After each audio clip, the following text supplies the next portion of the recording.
ವೇದಿಕೆ ಮೇಲಿರೋ ಎಲ್ಲ ಹಿರಿಯರೇ ಮತ್ತು ಮುಂದೆ ಕೂಡ ಭಾಳ ಜನ ಹಿರಿಯರು ನಮ್ಮ ಮೇಷ್ಟ್ರುಗಳು ಭಾಳ ಜನ ಇದ್ದೀರಿ. ಇದು ಒಂದು ಕಾರ್ಯಕ್ರಮ. ನಾವು ಮೊದಲಿಗೆ ಸಿನಿಮಾ ನೋಡಿದಾಗ ಅನಿಸಿದ್ದು ಈ ಈ ಸಿನಿಮಾವನ್ನು ಜನರು ನೋಡಬೇಕು.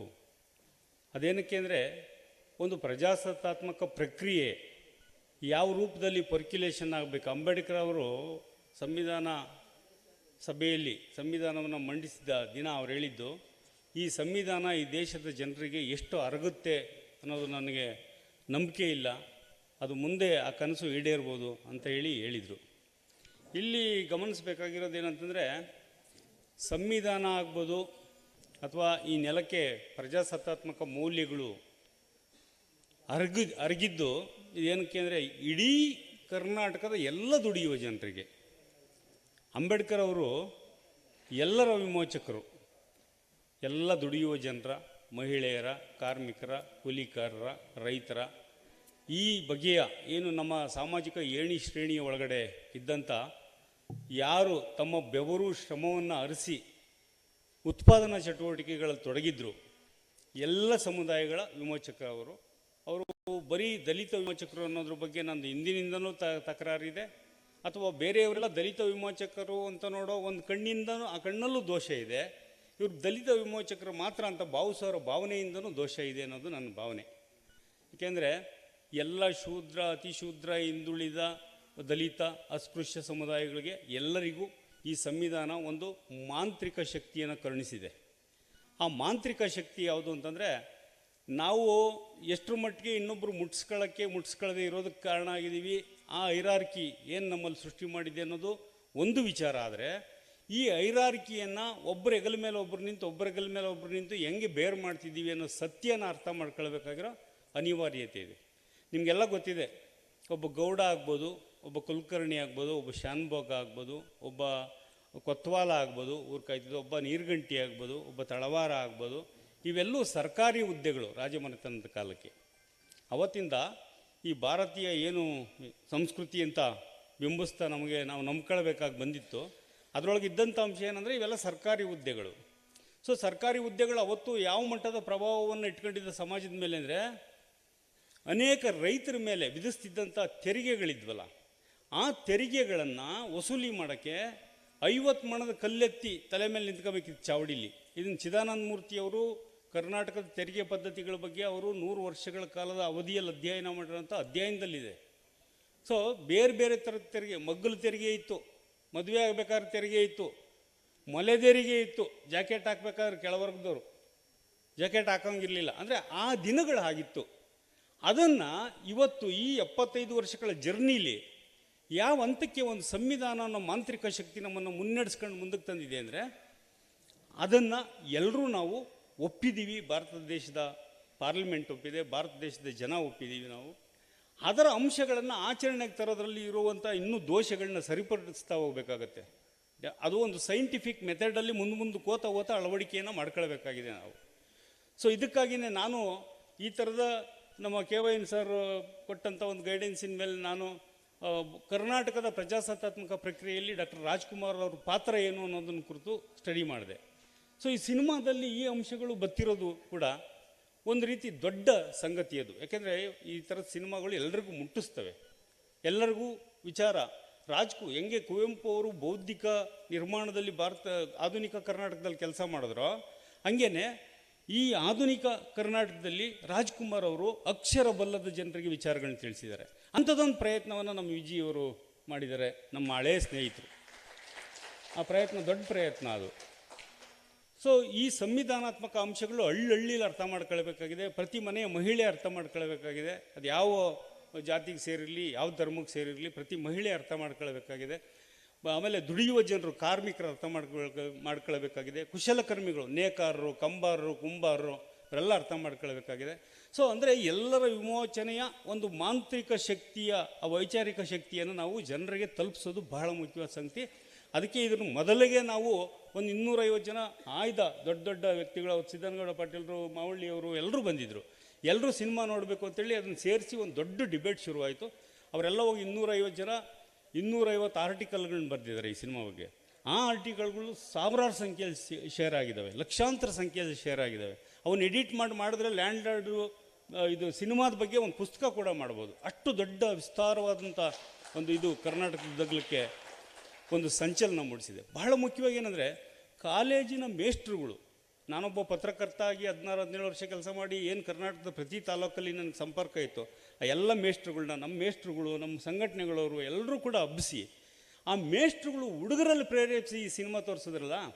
ಯಾಕೆಂದರೆ ಇವತ್ತು 2 ಕಥನಗಳು ನಡೀತಾವೆ ಸಬ್ಜೆಕ್ಟಿವ್ ಆಗಿ, ವಿಷಯಾತ್ಮಕವಾಗಿ 2 ಬಗೆಯ ಹಿತಾಸಕ್ತಿಗಳ ನಡುವೆ ಕಥನ ಇದೆ.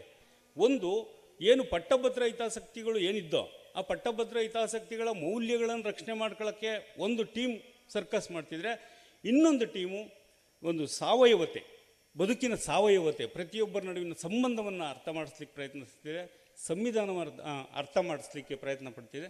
ಸೊ ಇದು ಒಂದು ಸೌಹಾರ್ದತೆಯ ಚೌಕಟ್ಟಲ್ಲಿ ನಡಿಬೇಕಿದು.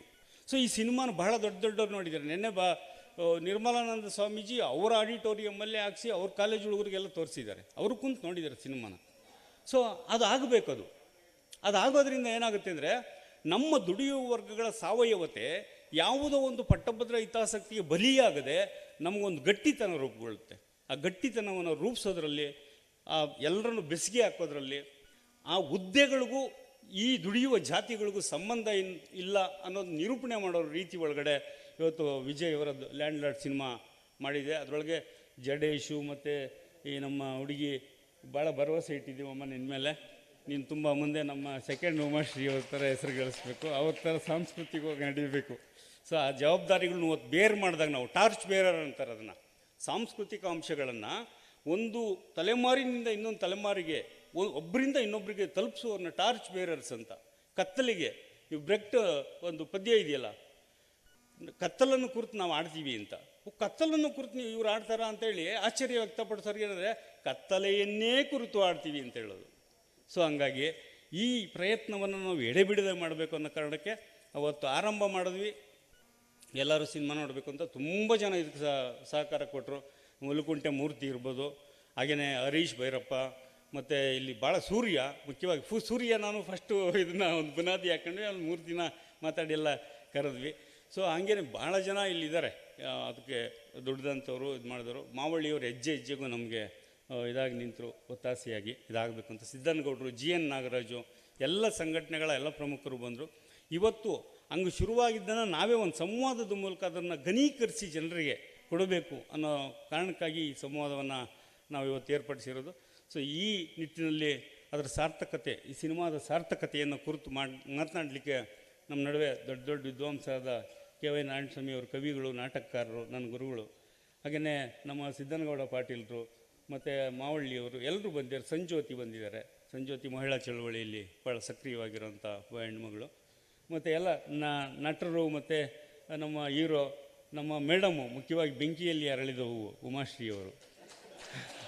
ಅವ್ರ ಜೀವನನೇ ಬೆಂಕಿಯಲ್ಲಿ ಅರಳಿರೋ ಹೂವು ಅವರು. ನಾನು ಅವ್ರ ಬಗ್ಗೆ ಬರೆದಿದ್ದೆ ಆರ್ಟಿಕಲ್, ಆ ಥರ ಆ ಟೈಟ್ಲಲ್ಲಿ, ಬೆಂಕಿಯಲ್ಲಿ ಅರಳಿದ ಹೂವು ಉಮಾಶ್ರೀ ಅಂತ. ಅವ್ರ ಹಳ್ಳಿಗಳ ಕಡೆ ನಾಟಕ ಮಾಡೋದು ನಾನು ಚಿಕ್ಕ ಹುಡುಗನಲ್ಲಿ ನೋಡಿದ್ದೀನಿ. ನಮ್ಮ ನೆಲಮಂಗಲ, ನಮ್ಮ ದೊಡ್ಡಬಳ್ಳಾಪುರ ಭಾಗದಲ್ಲೆಲ್ಲ ಬಂದು ನಾಟಕ ಮಾಡಿದ್ದಾರೆ. ಅವರು ಈ ಮಟ್ಟಕ್ಕೆ ಬೆಳವಣಿಗೆ ಕಾಣೋಕ್ಕೆ ಎಷ್ಟು ಏಳು ಬೀಳುಗಳು ಕಂಡವರು. ಅಂಥ ಏಳು ಬೀಳುಗಳಿಗೆ ಎದೆ ಕೊಟ್ಟು ಹೋರಾಡೋ ಯುವಕ ವರ್ಗ ಸೃಷ್ಟಿಯಾಗಬೇಕು, ಯುವತಿಯರ ವರ್ಗ ಸೃಷ್ಟಿಯಾಗಬೇಕು.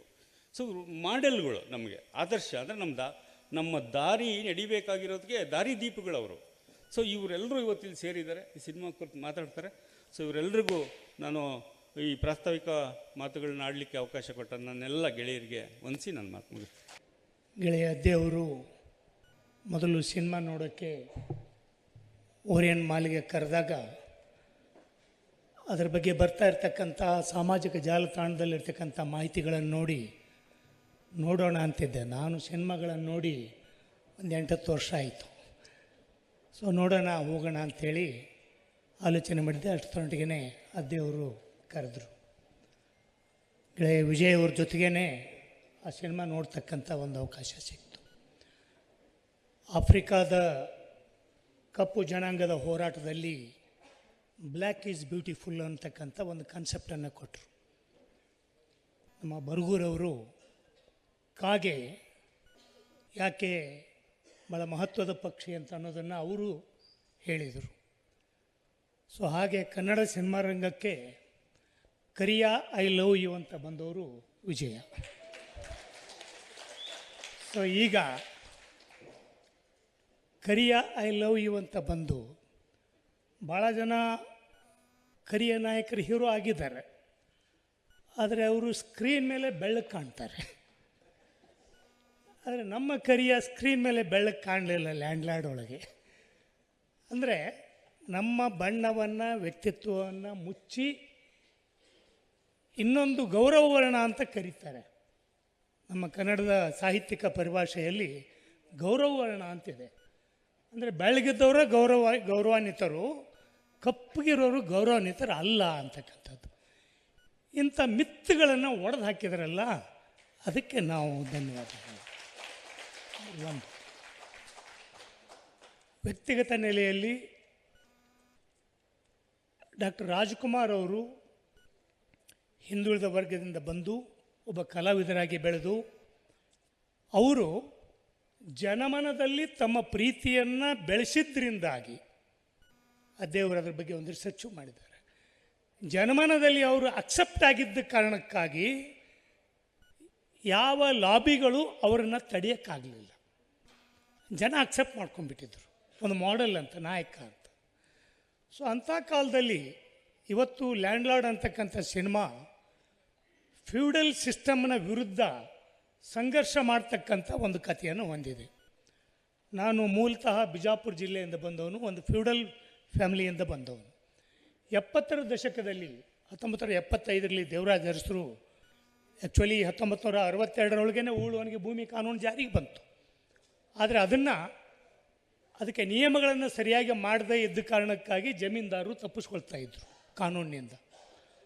ಆದರೆ ದೇವರಾಜ ಅರಸರು ಬಂದಾಗ ಅಲ್ಲಿ ಕಮ್ಯುನಿಸ್ಟ್ ಚಳವಳಿಗಳು, ಸಮಾಜವಾದಿ ಚಳವಳಿಗಳು ಎಲ್ಲರೂ ಸೇರಿ ಅದಕ್ಕೆ ಲ್ಯಾಂಡ್ ಟ್ರಿಬ್ಯುನಲ್ಗಳನ್ನು ಮಾಡಿ ನಿಜವಾದ ಉಳಿಮೆದಾರರು ಯಾರು ಮತ್ತು ಲ್ಯಾಂಡ್ಲಾರ್ಡ್ಗಳು ಯಾರು ಅಂತ ಗುರುತಿಸೋಕೆ, ನಿಜವಾದ ಉಳಿಮೆದಾರರಿಗೆ ಅವ್ರಿಗೆ ಭೂಮಿ ತಲುಪಬೇಕು ಅಂತಕ್ಕಂಥದ್ದು ಕರ್ನಾಟಕದಲ್ಲಿ ಒಂದು ಮಾಡೆಲ್ ಬಂತು. ಕೇರಳದಲ್ಲಿ ಬೇರೆ ಮಾಡೆಲ್ ಬಂತು, ಸರ್ಕಾರನ ಅವ್ರ ಪರವಾಗಿತ್ತು. ಆದರೆ ಇಲ್ಲಿ ಲ್ಯಾಂಡ್ಲಾರ್ಡ್ಗಳು ಇಲ್ಲಿ ದೊಡ್ಡ ಪ್ರಮಾಣದೊಳಗೆ ಇದ್ದಿದ್ದರಿಂದ, ಅದೇ ಪ್ರದೇಶದಿಂದ ಬಂದವನು ನಾನು ಕಣ್ಣಾರೆ ನೋಡಿದ್ದೀನಿ.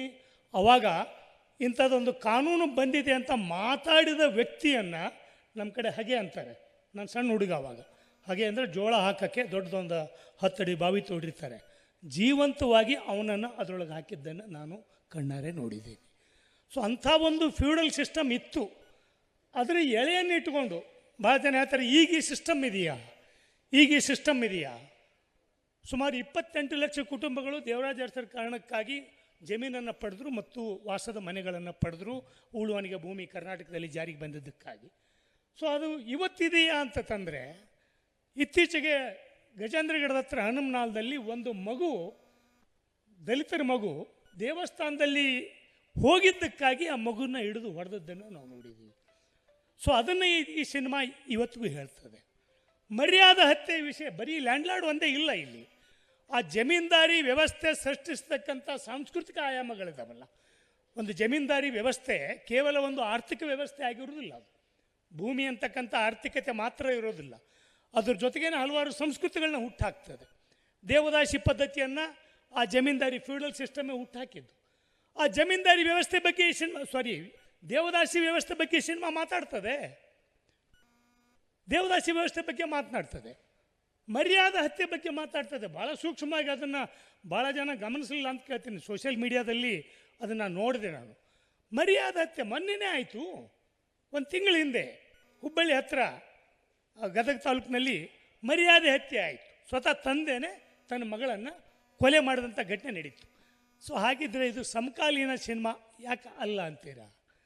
ಸೊ ಗೆಳೆಯರೇ, ಜನ ಜಾಸ್ತಿ ಮಾತಾಡೋರಿರೋದ್ರಿಂದ ಈ ಸಿನಿಮಾದಲ್ಲಿ ವಿಭಿನ್ನವಾಗಿದ್ದೇನು ಅಂತಂತಂದರೆ ಹಲವಾರು ವಿಷಯಗಳನ್ನ, ಅದನ್ನು ಕಮರ್ಷಿಯಲ್ ಅಂತ ಕರಿಬಾರ್ದು ನಾವು.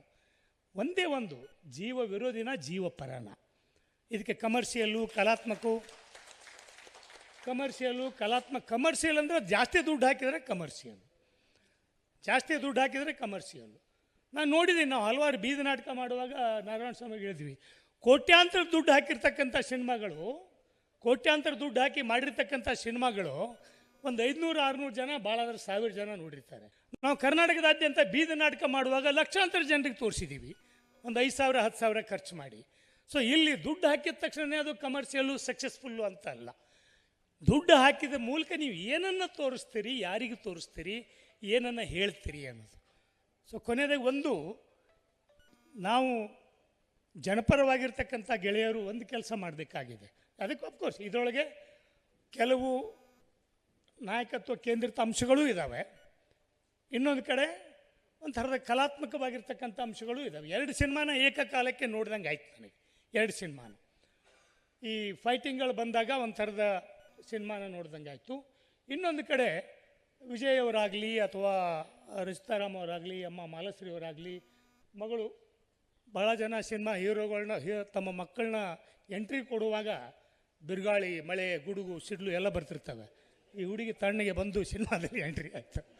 ಸೊ ಆ ಥರದ ಫೋಕಸ್ ಏನಿಲ್ಲ. ಸೊ ವಿಜಯ್ ಅವರು ಸಹಿತ ಅವ್ರ ಮೇಕಪ್ಗಳು ಸುಂದರವಾಗಿ ಕಾಣಬೇಕು, ಅದೇ ಬಿಳಿ ಬಣ್ಣ ಹೊಡ್ಕೊಂಡು ಸುಂದರವಾಗಿರ್ಬೇಕು ಹೀರೋ, ಏನಿಲ್ಲ. ಒಬ್ಬ ಸಾಮಾನ್ಯ, ಅಫ್ಕೋರ್ಸ್ ಹೊರಗೆ ಅವರು ಹೇಗಿದ್ದಾರೆ ಹಾಗೇನೆ ಒಬ್ಬ ಶೋಷಿತ ಜನಾಂಗದ ವ್ಯಕ್ತಿ ಹೇಗಿರ್ತಾನೆ ಹಾಗೇನೆ ಅವರು ಆ ಸಿನಿಮಾದಲ್ಲಿ ಬಂದರೆ. ಆ ಕಾರಣಕ್ಕಾಗಿ ಇದನ್ನು ಕಲಾತ್ಮಕನ ಅಥವಾ ಕಮರ್ಷಿಯಲ್ ಅಂತ ನೋಡಬೇಕಂತ ಅವಶ್ಯಕತೆ ಇಲ್ಲ. ಇದೊಂದು ಜನಪರವಾಗಿರ್ತಕ್ಕಂಥ ಮತ್ತು ಜೀವಪರವಾಗಿರ್ತಕ್ಕಂಥ ಒಂದು ಸಿನಿಮಾ.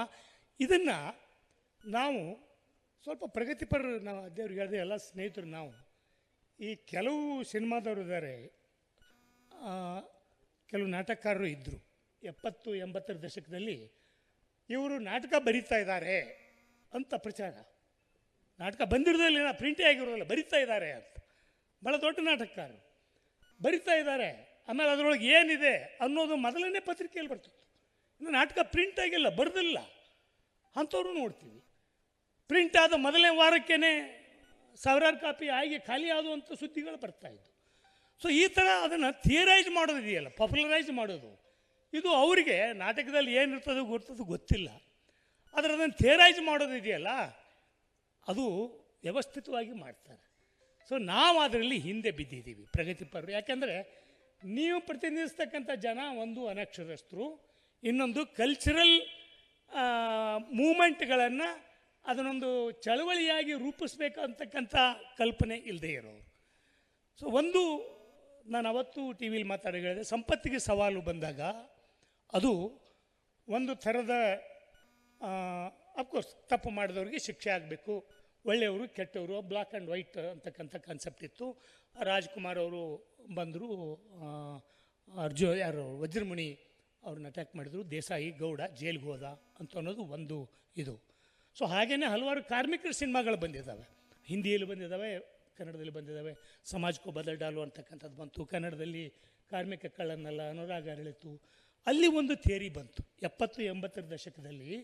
ಈ ಸಂಘರ್ಷವನ್ನು ತಪ್ಪಿಸೋಕೆ ಹೇಗೆ ವಿನೋಬಾ ಭಾವೆಯವರು ಭೂ ಸಂಘರ್ಷವನ್ನು ತಪ್ಪಿಸೋಕೆ ತೆಲಂಗಾಣದಲ್ಲಿ ಸಶಸ್ತ್ರ ಕ್ರಾಂತಿ ಆಯ್ತಲ್ಲ, ಅಲ್ಲಿ ಕೆಂಬಾವುಟ ಹಿಡಿದು ಮಾಡಿದರು, ಅಂಥ ಚಳವಳಿಯನ್ನು ತಪ್ಪಿಸೋಕೆ ವಿನೋಬಾ ಭಾವೆಯವರು ಭೂದಾನ ಚಳವಳಿಯನ್ನು, ಅಂದರೆ ದೊಡ್ಡ ದೊಡ್ಡ ಜಮೀನ್ದಾರಿಗೆ ಭೂಮಿ ಇದ್ದರೆ ಒಂದಿಷ್ಟು ಬಡವರಿಗೆ ಬಿಟ್ಟುಕೊಡಿ ಅಂತಕ್ಕಂಥದ್ದನ್ನು ಮಾಡಿದರು. ಸೊ ಆ ಟೈಮಲ್ಲಿ ಬಂದಿದ್ದು ಚೋಮನ ದುಡಿ, ಭೂಮಿಯನ್ನು ಕೇಳಬೇಕು ಅಂತಕ್ಕಂಥ ಕಲ್ಪನೆ ಬಂದಿದ್ದು. ಸೊ ಅದಕ್ಕಿಂತಲೂ ಮುಂಚೆ ಬಂದಿದ್ದು ಒಂದು ಗಾಂಧಿಯನ್ ಥೇರಿ ಅಂತಾರೆ, ಅದಕ್ಕೆ ಏನು ಟ್ರಸ್ಟಿಶಿಪ್ ಥೇರಿ, ಮಾಲೀಕರು ಕಾರ್ಮಿಕರು ಕೂಡಿ ಬಾಳಬೇಕು ಅಂತ. ನೋಡಿ 2 ಸಿನಿಮಾ ಬಂದು ಕನ್ನಡದಲ್ಲಿ ಭಾಳ ಪ್ರಮುಖವಾಗಿದ್ದು. ಏನಂದರೆ ಕಾರ್ಮಿಕರು ಚಳವಳಿ ಮಾಡ್ತಾರೆ, ಕಾರ್ಮಿಕರ ಚಳವಳಿ ಮಾಡುವಾಗ ತಿಂಗಳಾಗ್ತದೆ, 2 ತಿಂಗಳಾಗ್ತದೆ, ಹೀರೋ ಉಪವಾಸ ಕೂತಿರ್ತಾನೆ, ಹೀರೋಯಿನಿ ಆ ಕಡೆಯಿಂದ ಒಂದು ಸಲ ಕಾರನ್ನ ಹೋಗ್ತಿರ್ತಾಳೆ, ಆಕೆ ಮಾಲೀಕನ ಮಗಳು. ಆಕೆ ಆ ಹೀರೋನ ನೋಡಿ ಭಾಳ ಪ್ರೇಮ ಉಕ್ಕಿ ಬರ್ತದೆ. ಸೊ ನಾನು 45 ವರ್ಷ ಆಯಿತು ಈ ಕಾರ್ಮಿಕ ರೈತ ಚಳವಳಿಯಲ್ಲಿ ಇದ್ದು, ಎಲ್ಲೂ ಹೀರೋಯಿನಿ ಮಾಲೀಕರ ಮಗಳು ನಮ್ಮ ಕಾರ್ಮಿಕ ನಾಯಕರನ್ನ ಮದುವೆ ಆಗಿದ್ದನ್ನು ನಾನು ನೋಡಿಲ್ಲ, ಹೋಗಲಿ ನೋಡಿದ್ದೂ ನೋಡಿಲ್ಲ. ಸೊ ಅಲ್ಲಿ ಸಿನಿಮಾದಲ್ಲಿ ಆಕೆ ಬಂದು ಹೀರೋನ ನೋಡ್ತಾಳೆ, ಆಮೇಲೆ ಆಕೆ ಹೋಗಿ ಮನೆಗೆ ಉಪವಾಸ ಕುಂದಿರ್ತಾಳೆ. ಎಲ್ಲ ಕಾರ್ಮಿಕರ ಕೈಗಾರಿಕೆಗಳ ಮಾಲೀಕರಿಗೂ ಒಬ್ಬಕ್ಕೆ ಹೆಣ್ಮಗಳಿರ್ತಾಳೆ. ಸೊ ಆಕೆ ಏನು ಮಾಡ್ತಾಳೆ, ನೀವು ಅವ್ಗೆ ಮದುವೆ ಮಾಡಿಕೊಡು, ಅಧ್ಯಯನ ಮದುವೆ ಮಾಡಿಕೊಡದೇ ಇದ್ದರೆ ನಾನು ಉಪವಾಸ ಸಾಯ್ತೀನಿ ಅಂತ ಆಕೆ ಹೇಳ್ತಾಳೆ. ಹೀರೋ ಅಲ್ಲಿ ಟೆಂಟ್ನ ಉಪವಾಸ ಕುಂದಿರ್ತಾನೆ, ಹೀರೋಯಿನಿ ಮನೆಗೆ ಉಪವಾಸ ಕುಂದಿರ್ತಾಳೆ. ಅಪ್ಪ ಕೈಗಾರಿಕೆಗಳು ನಿಂತು ಹೋಗಿರ್ತವೆ. ಇಷ್ಟೆಲ್ಲ ಇದ್ದೂ ಇದು ಶ್ರೀಲಂಕಾದ ಸಿನಿಮಾ ಮೂಲದಲ್ಲಿ ಮೊದಲು ಬಂದಿದ್ದು. ಆ ಸಿನಿಮಾದಲ್ಲಿ ಕೈಗಾರಿಕೆಗಳು ನಿಂತು ಹೋದಾಗ ಮಾಲೀಕ ನೋಡ್ತಾನೆ, ಓಹೋ ನಾವು ಯಾಕೆ ಮಾಡಬೇಕು ಅಂತ ಅಲ್ಲಿಂದ ಬಂತು ಗಾಂಧಿಯನ್ ಟ್ರಸ್ಟಿಶಿಪ್ ಥಿಯರಿ. ಸೊ ಅವಾಗ ಏನು ಮಾಡ್ತಾನೆ ಮಾಲೀಕ, ಒಪ್ಕೊತಾನೆ ಮಗಳನ್ನ ಕೊಡೋಕ್ಕೆ. ಸೊ ಕಾರ್ಮಿಕ ವರ್ಗ ಭಯಂಕರ ಖುಷಿಯಾಗಿ, ಅಲ್ಲಿ ಕೆಂಪು ಬಾವುಟನೇ ಹಿಡಿದಿರ್ತಾರೆ, ಖುಷಿಯಾಗಿ ಬಂದು ಮಾಲೀಕ ಬಂದು ಎಳ್ನೀರು ಕುಡಿಸ್ತಾನೆ, ಇಲ್ಲ ಹಣ್ಣಿನ ರಸ ಕುಡಿಸ್ತಾನೆ. ಸೊ ಅಲ್ಲಿಗೆ ಹೋರಾಟ ಮುಗೀತದೆ. ಅಂತಿಮವಾಗಿ ಏನಪ್ಪ ಅಂತಂದರೆ ಕಾರ್ಮಿಕ ವರ್ಗದ ನಾಯಕನ ವರ್ಗ ಸ್ಥಿತ್ಯಂತರ ಆಗ್ತದೆ. ಅಂದರೆ ಕಾರ್ಮಿಕ ವರ್ಗದ ನಾಯಕ ಮಾಲೀಕನ ಅಳಿಯ ಆಗ್ತಾನೆ. ಸೊ ಅಲ್ಲಿಗೆ ಹೋರಾಟ ಅಂತ್ಯ ಆಗ್ತದೆ. ಇದು ಟ್ರಸ್ಟಿಶಿಪ್ ಥಿಯರಿ. ಗಾಂಧೀಜಿಯವರು ಟ್ರಸ್ಟಿಶಿಪ್ ಥಿಯರಿ ನಾನು ಟೀಕೆ ಮಾಡ್ತಾ ಇಲ್ಲ. ಮಾಲೀಕರು ಮತ್ತು ಕಾರ್ಮಿಕರು ಕೂಡಿ ಬಾಳಬೇಕು, ಹಂಚ್ಕೋಬೇಕು ಅಂತಕ್ಕಂಥದ್ದು. ಅದನ್ನು ಗಾಂಧೀಜಿಯವ್ರಿಗೆ ಅವಾಗಲೇ ನಿರಾಶೆ ಆಯಿತು. ಬಜಾಜಿನ ಮೇಲೆ ನಿರೀಕ್ಷೆ ಇಟ್ಟಿದ್ರು, ಅದು ಆಗಲಿಲ್ಲ. ಸೊ ಒಂದು ಹಂತ ಇದನ್ನು, ಅದು 70-80 ದಶಕದ ಸಿನಿಮಾಗಳು. ಸೊ ಆಮೇಲೆ ಚೋಮನ ದುಡಿ ಭೂಮಿ ಕೇಳ್ದ, ಆಗಲಿಲ್ಲ. ಆದರೆ 70ರ ದಶಕದಲ್ಲಿ ಕಾನೂನು ಬಂದ ಮೇಲೆ ಭಾಳ ದೊಡ್ಡ ಪ್ರಮಾಣದೊಳಗೆ ಆಗದೇ ಇದ್ರೂ ಕರ್ನಾಟಕ ಇಡೀ ಇಂಡಿಯಾದಲ್ಲಿ ಮಾಡೆಲ್ ಆಗಿ ಭೂಮಿ ಬಂತು. ಸೊ ಈಗ ಈ ಸಿನಿಮಾಕ್ಕೆ ಬಂದರೆ ಅದರ ಮುಂದುವರಿದ ಭಾಗವಾಗಿ ಈ ಸಿನಿಮಾದ ದೊಡ್ಡ ಪ್ಲಸ್ ಪಾಯಿಂಟ್ ಏನಂತಂದರೆ ಅಂದರೆ ಭಾಳ ಸಿನಿಮಾಗಳಲ್ಲಿ ಹೀರೋಗಳು ಕೊನೆಗೆ ಶತ್ರುಗಳನ್ನು ಹೊಡೆದು ಹೆಣದ ರಾಶಿ ಮೇಲೆ ಕೂತು ಸಿನಿಮಾ ಎಂಡ್ ಆಗ್ತದೆ. ಬಟ್ ಇಲ್ಲಿ ನಾನು ಹಾಗೆ ತಿಳ್ಕೊಂಡಿದ್ದೆ, ಕೊನೆಯ ಸೀನ್ ಬಂದಾಗ ಇನ್ನೇನಪ್ಪ ಎಲ್ಲ ಹೀರೋನ ಹೊಡೆದ್ಬಿಟ್ನಲ್ಲ, ಮುಗೀತು ಅಂತ. ಆಮೇಲೆ ಹೀರೋ ಬಂದು ಅವ್ರನ್ನೆಲ್ಲರನ್ನು ಪೊಲೀಸ್ ಸ್ಟೇಷನ್ ಮುಂದೆ ಕುಂದಿರಿಸಿ ಈ ದೇಶದಲ್ಲಿ ಜಮೀನ್ದಾರಿಕೆ ಅಲ್ಲ, ಸಂವಿಧಾನದ ಮಾತು ನಡಿಬೇಕು ಅಂತ ಅನ್ನೋದಿದೆಯಲ್ಲ, ಅದು ಕ್ಲೈಮ್ಯಾಕ್ಸ್. ಕನ್ನಡ ಸಿನಿಮಾ ರಂಗದ ಇತಿಹಾಸದಲ್ಲಿ ಕೆಲವನ್ನು ಸೂಚ್ಯವಾಗಿ ಹೇಳಿದ್ದಾರೆ. ಕೆಲವು ನಿರ್ದೇಶಕರು, ಜನಪರವಾಗಿರ್ತಕ್ಕಂಥ ನಿರ್ದೇಶಕರು ಸೂಚ್ಯವಾಗಿ ಹೇಳಿದ್ದಾರೆ. ಇಲ್ಲಿ ಸೂಚ್ಯವಾಗಿ ಹೇಳ್ದೇನೆ ನೇರವಾಗಿ ಯಾವ ಜನಾಂಗಕ್ಕೆ ತಲುಪಬೇಕೋ ಕೊನೆಗೆ ಏನು ಮಾಡ್ತಾರೆ, ಪೊಲೀಸ್ ಹಿಡ್ಕೊಂಡು ಹೋಗ್ತಾರೆ, ಅದು ಸಂವಿಧಾನಾತ್ಮಕ ಕ್ರಿಯೆನೇ. ಆದರೆ ಇಲ್ಲಿ ಅದನ್ನು ವಿತ್ ಸ್ಟೇಟ್ಮೆಂಟ್ ಹೇಳ್ತಾರಲ್ಲ, ಸಂವಿಧಾನದ ಆಡಳಿತ ನಡಿಬೇಕು ಅಂತ. ಮತ್ತು ಇನ್ನೂ ಸೂಚ್ಯವಾಗಿ ಕೋಟ್ ಹಾಕೊಂಡು ಹೇಳ್ತಾರಲ್ಲ, ಆ ಕೋಟ್ ಹಾಕೊಂಡು ಹೇಳೋದು ಒಂದು ಸಿಂಬಲೈಸ್ ಮಾಡ್ತದೆ. ಇವೆಲ್ಲ ಮೈನ್ಯೂಟ್ ಸೂಕ್ಷ್ಮಗಳಿದಾವಲ್ಲ, ಇವು ನಮ್ಮ ಜನಪರ ಚಳವಳಿಗಾರರಿಗೆ ಅರ್ಥ ಆಗಬೇಕು. ಜನಪರ ಚಳವಳಿಗಾರರಿಗೆ ಅರ್ಥ ಆದಾಗ ಆಮೇಲೆ ಅವ್ರು ಹೋಗಿ ಇನ್ನೊಮ್ಮೆ ಸಿನಿಮಾ ಥಿಯೇಟ್ರಿಗೆ ಹೋಗಿ ಮತ್ತೆ ಹುಡುಕಕ್ಕೆ ಚಾಲೂ ಮಾಡ್ತಾರೆ. ನಾನು ಸಿನಿಮಾ ನೋಡಿದಾಗ ಈ ಕೆಲವು ವಿಷಯಗಳನ್ನ ಬರೆದಿದ್ದೆ. ಅಲ್ಲಿ ಬೇರೆ ಬೇರೆ ಕಡೆ ನನ್ನ ಫೇಸ್ಬುಕ್ಕಲ್ಲಿ ಬರೆದಾಗ ಬೇರೆ ಬೇರೆ ಕಡೆ ಇದ್ದವರು ಅದನ್ನು ನೋಡಿ ಹೋಗಿ ಸಿನಿಮಾ ನೋಡಿ ಬಂದು, ಇಲ್ಲ ಸರ್ ನಾವು ಒಳ್ಳೆ ಸಿನಿಮಾ ನೋಡೋದನ್ನು ತಪ್ಪಿಸ್ಕೋತಿದ್ದೀವಿ ಅಂತಲೂ ಹೇಳಿದರು. ಸೊ ಈ ಥರದ ಸಂವಾದಗಳನ್ನು ಮಾಡಿ ನಾವು ದೊಡ್ಡ ಪ್ರಮಾಣದೊಳಗೆ ಹೋಗಬೇಕು. ಸೊ ಅದಕ್ಕಾಗಿ ಇಂಥ ಒಂದು ಸಿನಿಮಾ ತಂದಿರ್ತಕ್ಕಂಥ ಈ ಸಿನಿಮಾ ತಂಡಕ್ಕೆ ಉಮಾಶ್ರೀಯವರಂತೂ ನಮ್ಮ ಕನ್ನಡದ ಸಾಕವ್ವ. ಆಕೆ ಆ ಕನ್ನಡದ ಸಾಕವ್ವ ಮತ್ತು ವಿಜಯ್ ಮತ್ತು ರಿತನ್ಯ ಎಲ್ಲ ಜಡೇಜಾ ಅವರು ಎಲ್ಲರೂ ಒಳ್ಳೆಯ ಸಿನಿಮಾನ ಕೊಟ್ಟಿದ್ದೀರಿ. ಇದು ಒಂದು ಟರ್ನಿಂಗ್ ಪಾಯಿಂಟ್. ಅದರಲ್ಲಿರ್ತಕ್ಕಂಥ ಯಾವುದನ್ನು ಕಮರ್ಷಿಯಲು ಅಂತಾರೆ, ಅದು ನಮ್ಮ ಕನ್ನಡದ ಪ್ರೇಕ್ಷಕರನ್ನು, ನಾವು ಎಷ್ಟು ಕನ್ನಡ ಸಿನಿಮಾ ಇಂಡಸ್ಟ್ರಿ ನಮ್ಮ ಪ್ರೇಕ್ಷಕರನ್ನ ಹಾಳು ಮಾಡಿದೆ ಅಂತಂದರೆ, ಇವತ್ತು ರೇಪ್ಗಳು ಇಲ್ಲದೆ ಇದ್ದರೆ, ಬೆತ್ತಲೆ ಕುಣಿತಗಳು ಇಲ್ಲದೆ ಇದ್ದರೆ, ಒಬ್ಬ ಹೀರೋ ಕನಿಷ್ಠ ಒಂದು 20 ಜನರನ್ನು ಹೊಡಿದೇ ಇದ್ದರೆ ಅವ್ರಿಗೆ ಥ್ರಿಲ್ಲೇ ಆಗೋದಿಲ್ಲ. ನೀವು ಎಷ್ಟಂತ ಥ್ರಿಲ್ಲನ್ನು ಬೆನ್ನು ಹತ್ತೀರಿ? ಈಗಾಗಲೇ ಇವತ್ತು ಬೈಕ್ ಹಾರಿಸ್ತೀರಾ, ಕಾರ್ ಜಿಗಿಸ್ತೀರಾ, ಹೆಲಿಕಾಪ್ಟರ್ ಜಿಗಿಸ್ತೀರಾ. ಅವರು ಅಮೇರಿಕಾದ ಹಾಲಿವುಡ್ ಸಿನಿಮಾಗಳು ಅಲ್ಲಿ ಚಂದ್ರಲೋಕದಲ್ಲಿ ಫೈಟ್ ಮಾಡ್ತಾ ಇದ್ದಾರೆ ಅವರು. ಸೊ ಈ ಥ್ರಿಲ್ಲನ್ನು ಎಲ್ಲಿವರೆಗೆ ತೊಗೊಂಡು ಹೋಗ್ತೀರಿ? ಈ ಥ್ರಿಲ್ಲನ್ನು ಬೆನ್ನು ಹತ್ತದೇನೆ, ಥ್ರಿಲ್ ಅನ್ನೋದು ಸೈಕಿಕ್ ಮನೋರೋಗ. ಈ ಮನೋರೋಗದ ಬೆನ್ನು ಹತ್ತದೇನೆ ಮನೋ ಆರೋಗ್ಯವನ್ನು ಕಾಪಾಡ್ತಕ್ಕಂಥ, ಸಾಮಾಜಿಕ ಆರೋಗ್ಯವನ್ನು ಕಾಪಾಡ್ತಕ್ಕಂಥ ಸಿನಿಮಾಗಳ ಒಂದು ಹುಟ್ಟು ಹಾಕಬೇಕಾಗಿದೆ. ನಿಜ, ಈ ದೊಡ್ಡ ಬಜೆಟ್ ಸಿನಿಮಾಗಳ ಮೂಲಕನೇ ಅಂಥದ್ದನ್ನು ಹುಟ್ಟು ಹಾಕಬೇಕಾಗಿದೆ. ಅದನ್ನು ಗೆಳೆಯ ವಿಜಯ ಮತ್ತು ತಂಡದವರು ಮಾಡಿದ್ದಾರೆ. ಅದೊಂದು ಸ್ವಾಗತಾರ್ಹ ಕ್ರಮ. ಇದನ್ನು ನಾವು ಸ್ವಲ್ಪ ಕೂಲಂಕುಷವಾಗಿ ಮಾತನಾಡಿದಾಗ ಮಾತ್ರ ಈ ಥರದ ಇದು ಆಗ್ತವೆ. ಹಿಂದೆ ಗೆಳೆಯ ಕೇಸರಿ ಅರಿವು ನಾವು ಕೂತು ಮಾತಾಡುವಾಗ ಮತ್ತು ಬರಗು ರಾಮಚಂದ್ರಪ್ಪನವರು ಈ ಸಿನಿಮಾ ಯಾತ್ರೆ ಮಾಡಿದ್ರಲ್ಲ, ಶಾಂತಿ ಸಿನಿಮಾದಿಂದ ಯಾತ್ರೆ ಮಾಡಿದ್ರಲ್ಲ, ನಾವು ಇನ್ನೊಂದು ಆಲೋಚನೆ ಮಾಡ್ತಿದ್ದ ಒಂದು ಸೂಚನೆ, ಅದು ಎಷ್ಟರ ಮಟ್ಟಿಗೆ ಸಾಧ್ಯನೋ ಗೊತ್ತಿಲ್ಲ. ಅವತ್ತು ಹಿಂದೆ ಇಂಡಿಯನ್ ಪೀಪಲ್ಸ್ ಥಿಯೇಟರ್ ಅಸೋಸಿಯೇಷನ್ ಸ್ವಾತಂತ್ರ್ಯ ಹೋರಾಟದ ಸಂದರ್ಭದಲ್ಲಿ ಅವರು ಹಳ್ಳಿಗೆ ನಾಟಕಗಳು ತೊಗೊಂಡು ಹೋಗ್ತಾಯಿದ್ರು ಸ್ವಾತಂತ್ರ್ಯದ ಇದನ್ನು. ಆಮೇಲೆ ಕೆಲವು ಕಡೆ ಆಂಧ್ರದ ಪ್ರಜಾನಾಟ್ಯ ಮಂಡಳಿ ಅವರೆಲ್ಲ ಸೇರಿ ಅವ್ರೇನು ಮಾಡಿದರು, ಒಂದು ಸಣ್ಣ ವಿಡಿಯೋ ಮಾಡೋದು, ಸಿನಿಮಾ ಮಾಡೋದು, ಹಳ್ಳಿಗೆ ತೊಗೊಂಡು ಹೋಗಿ ಅದನ್ನು ತೋರಿಸೋದು. ಹಾಗೆ ನಾವು ಒಂದು ಟೂರಿಂಗ್ ಯೂನಿಟ್, ಸಿನಿಮಾ ಪ್ರೊಜೆಕ್ಟರ್, ಈಗೇನು ದೊಡ್ಡ ಕಾಸ್ಟ್ಲಿ ಅಲ್ಲ, ಸಿನಿಮಾ ಪ್ರೊಜೆಕ್ಟ್ರನ್ನು ತೊಗೊಂಡು ಹೋಗಿ, ಯಾಕೆಂದರೆ ಈ ಥರದ ಸಿನಿಮಾಗಳನ್ನು ನೋಡಬೇಕಾದವರು ಮಧ್ಯಮ ವರ್ಗದವರು ಬಹುತೇಕ ನಮ್ಮ ಶೂದ್ರರೇನಿದಾರಲ್ಲ ಅವರು ಬ್ರಾಹ್ಮಣರಾಗೋ ಅವಸರದಲ್ಲಿದ್ದಾರೆ. ಬಹುತೇಕ ನಮ್ಮ ಶೂದ್ರರು ಮತ್ತು ದಲಿತರು ಆ ಬ್ರಾಹ್ಮಣ್ಯದ ಸಂಸ್ಕೃತಿ ಅದಲ್ಲ, ಅದು ಶ್ರೇಷ್ಠ ಅಂತ ಬಿಂಬಿಸಿದ್ದಾರೆ. ಸೊ ನಾವು ಆ ಸಂಸ್ಕೃತಿಗೆ ಹೋಗ್ಬೇಕು ಅಂತಕ್ಕಂಥ ರೀತಿಯೊಳಗೆ ಅವರಿದ್ದಾರೆ. ಕಾರ್ಮಿಕ ವರ್ಗ ಅವರು ಈ ಥ್ರಿಲ್ಗಾಗಿ ಅವರು ಓಡಾಡ್ತಾ ಇದ್ದಾರೆ. ಇಂಥ ಸಂದರ್ಭದಲ್ಲಿ ಈ ಥರದ ಸಿನಿಮಾಗಳನ್ನು ನಾವು ಹಿಂದೆ ನಾವು ಸಣ್ಣವರಿದ್ದಾಗ ಬೇರೆ ಬೇರೆ ಫಾರೆಸ್ಟ್ದು ಮತ್ತೊಂದು ಇನ್ನೊಂದು ಸಿನಿಮಾಗಳನ್ನ ಹಳ್ಳಿಗೆ ತೊಗೊಂಬಂದು ತೋರಿಸ್ತಾ ಇದ್ರು. ಸೊ ಆ ಥರದೊಳಗೆ ನಾವೇನೇ ಜನರೆಡೆಗೆ ಈ ಚಿತ್ರಗಳನ್ನು ತೊಗೊಂಡು, ಯಾಕಂದರೆ ನಮ್ಮ ಬಹುತೇಕ ಶೂದ್ರರು ಸಿನಿಮಾ ನೋಡೋದಿಲ್ಲ, ದಲಿತರು ಅವು ಹಳ್ಳಿಯೊಳಗಿರ್ತವೆ, ಅವು ಕಲ್ತನ ಮಾಡ್ತಾರೆ, ಅದು ಮಾಡ್ತಾರೆ, ಅವರಿಗೆ ದುಡ್ಡು ಇರೋದಿಲ್ಲ ಅಥವಾ ಸಮಯ ಇರೋದಿಲ್ಲ. ಇನ್ನು ಮಧ್ಯಮ ವರ್ಗ ಅವರು ಈ ಥರದ ಥ್ರಿಲ್ಲಿಗೆ ಬಲಿಯಾಗಿಬಿಟ್ಟಿದ್ದಾರೆ. ಸೊ ಈ ಥರದ ಆಶಯದ ಸಿನಿಮಾಗಳನ್ನು ಮುಂದೇನೂ ಮಾಡಿ ನಾವು ಹಳ್ಳಿಗೆ ಇದನ್ನು ತೊಗೊಂಡು ಹೋದರೆ, ನಾವೊಂದು ಆಲೋಚನೆ ಮಾಡಿದ್ದೇವೆ. ನಾವು ಹೇಗೆ ಬೀದಿ ನಾಟಕ ಮಾಡಿದಾಗ ನಾಟಕ ಮಾಡಿ ಒಡ್ಡಿದ್ರೆ 2,000, 3,000, 10,000 ಟವೆಲಲ್ಲಿ ಹಾಕಿರ್ತಕ್ಕಂಥವು ಇದ್ದಾವೆ. ಸೊ ಲಾಸ್ ಏನಾಗೋದಿಲ್ಲ. ಆದರೆ ಈ ಥರದ ಒಂದು ಶಕ್ತಿ ಬಂದ ಮೇಲೆ ನಾವು ಆ ಥರದ ಒಂದು ಟೂರಿಂಗ್ ಯೂನಿಟನ್ನು ಮಾಡಿ ಯಾವುದೋ ಹಳ್ಳಿಗಳಲ್ಲೋ ಜಾತ್ರೆಗಳಲ್ಲೋ ಹೋಗಿ ಈ ಸಿನಿಮಾಗಳನ್ನು ತೋರಿಸಿದರೆ ಇಲ್ಲಿ ಜನರಿಗೆ ರೀಚ್ ಆಗ್ತೇವೆ. ಅದು ದುಡ್ಡಿನ ಅಂಶ ಒಂದು, ಅದು ಸಿನಿಮಾ ಅನ್ನೋದೊಂದು ವ್ಯಾಪಾರ. ಅದ್ರ ಜೊತೆಗೇ ಈ ಥರದ ಜನರಿಗೆ ತಲುಪಬೇಕು ಅಂತ ತಂದಾಗ ಯಾವ ಜನರಿಗೆ ತಲುಪಬೇಕೋ ಆ ಜನರಿಗೆ ತಲುಪಬೇಕು, ಯಾವ ಜನರಿಗೆ ಹೇಳಬೇಕೋ ಆ ಜನರಿಗೆ ಹೇಳಬೇಕು. ಸೊ ಆ ಥರ ಕೆಲಸ ಮಾಡಬೇಕಾದ್ರೆ ನಾವೇನೇ ಪ್ರೊಜೆಕ್ಟ್ ಮಾಡ್ತಕ್ಕಂಥ ಒಂದು ಕೆಲಸವನ್ನು ಮಾಡಬೇಕು. ಸೊ ಇದ್ರ ಬಗ್ಗೆ ಈ ಥರದ ಥೆರಾಟಿಕಲ್ ಆಸ್ಪೆಕ್ಟ್ನೊಳಗೆ ಇದನ್ನು ಚರ್ಚೆ ಮಾಡಿ ವಿಮರ್ಶೆ ಮಾಡಬೇಕು. ಮತ್ತು ಈಗ ವಿಜಯವ್ರ ಜೊತೆ ಮಾತಾಡಿದೆ, ಇದು ಬೆಂಗಳೂರಿಗೆ ಸೀಮಿತ ಆಗಬಾರ್ದು. ಬೇರೆ ಬೇರೆ ಜಿಲ್ಲೆಗಳಲ್ಲಿ ನಿಮಗೆ ಈಗಾಗಲೇ ಅಭಿಮಾನಿಗಳಿದ್ದಾರೆ. ಆ ಥರದ ಎಲ್ಲರೂ ಒಂದು ಕಡೆ ಸೇರ್ತಾರೆ. ಪ್ರಗತಿಯ ಜನಪರ ರೈತ ಚಳವಳಿ, ದಲಿತ ಚಳವಳಿ, ಕಾರ್ಮಿಕ ಚಳವಳಿ, ಮಹಿಳಾ ಚಳವಳಿಗಳು ಇವೆಲ್ಲ ಇದ್ದಾವಲ್ಲ, ಎಲ್ಲ ಅಂಶಗಳು ಈ ಸಿನಿಮಾದಲ್ಲಿದ್ದಾವೆ. ನೀವು ಈ ಥರದ ಸಂವಾದಗಳನ್ನು ಬಿಡುವು ಮಾಡ್ಕೊಂಡು ಹೋಗಿ ಬೇರೆ ಬೇರೆ ಜಿಲ್ಲೆಗಳಲ್ಲಿ ಧಾರವಾಡ, ಬಿಜಾಪುರ, ಗುಲ್ಬರ್ಗ, ಮೈಸೂರು, ಮಂಗಳೂರು, ದಾವಣಗೆರೆ ಈ ಥರದ ಮೀಡಿಯಾ ಸೆಂಟರ್ಗಳಿದ್ದಾವೆ, ಶಿವಮೊಗ್ಗ, ಅಲ್ಲೆಲ್ಲ ಹೋಗಿ ಮಾಡಿದರೆ ಹೆಚ್ಚು ಜನರಿಗೆ ವಿಷಯ ತಲುಪ್ಬೋದು. ಆಮೇಲೆ ಅದು ಬೇರೆ ಬೇರೆ ಮಾಧ್ಯಮದಲ್ಲಿ ಬಂದಾಗ ಅವಾಗಲೂ ಸಿನಿಮಾ ನೋಡ್ಬೋದು. ಉದ್ದೇಶ ಇಷ್ಟೇ, ಈ ವಿಷಯ ನಿಮ್ಮ ಶ್ರಮ ಜನರಿಗೆ ತಲುಪಲಿ ಅಂತ ಹಾರೈಸಿ ಮತ್ತು ಇದೇ ಥರದ ಶ್ರಮವನ್ನು ಮುಂದುವರಿಸಿ ನಿಮ್ಮ ಜೊತೆ ನಾವೆಲ್ಲರೂ ಇದ್ದೀವಿ ಅಂತ ಹೇಳಿ ನನ್ನ ಮಾತನ್ನು ಮುಗಿಸ್ತೀನಿ. ನಮಸ್ಕಾರ. ಕೆಲವ್ರ ಬಗ್ಗೆ ಮಾತನಾಡಿದ್ರೆ ಪ್ರೀತಿಯಿಂದ ಹೇಳಬೇಕಾದ ಮಾತುಗಳಿತ್ತು, ಉಮಾಶ್ರೀ ಅವ್ರ ಬಗ್ಗೆ ಇರಬಹುದು ಅಥವಾ ವಿಜಯ್ ಬಗ್ಗೆದೇ ಇರಬಹುದು. ಆದರೆ ಅವನ್ನೆಲ್ಲನೂ ಹೇಳೋದಕ್ಕೆ ಅವಕಾಶ ಇಲ್ಲ. ಮತ್ತು ಹೇಳೋದನ್ನು ಸಾರ ರೂಪದಲ್ಲಿ ಬೇರೆ ಹೇಳಿ ಅಂತ ಅವ್ರಿಗೆಲ್ಲ PhD ಕೊಡಿಸಿದ್ದು ನಾನೇ. ನನಗೇನೆ ಈಗ ಅವನು ಸಾರ ರೂಪದಲ್ಲಿ ಹೇಳಿ ಅಂತ. ಇನ್ನು ಮುಂದೆ ಈ ಸಾರ ರೂಪದಲ್ಲಿ ಹೇಳುವಂಥ ಕಾರ್ಯಕ್ರಮಕ್ಕೆ ದಯಮಾಡಿ ನಮ್ಮನ್ನು ಕರಿಬೇಡ್ರೆ. ಅದು ನಮ್ಮ ವಿದ್ಯಾರ್ಥಿಗಳೇ ಈ ರೀತಿ ಸಾರ ರೂಪದಲ್ಲಿ ಹೇಳಿ ಅಂತಲೇ ಹೇಳಿ ನಮಗೆ ಮನಸ್ಸಿಗೆ ನೋವು ಉಂಟು ಮಾಡಿ ನೀವು ಅಲ್ಲ. ಈಗ ಸಿನಿಮಾನ ಕುರಿತಾದ ಮಾತಿಗೆ ಬರೋದಾದರೆ, ಈ ಸಿನಿಮಾ 2 ಕಾರಣಕ್ಕೆ ನನಗೆ ತುಂಬ ಹತ್ತಿರವಾದದ್ದು.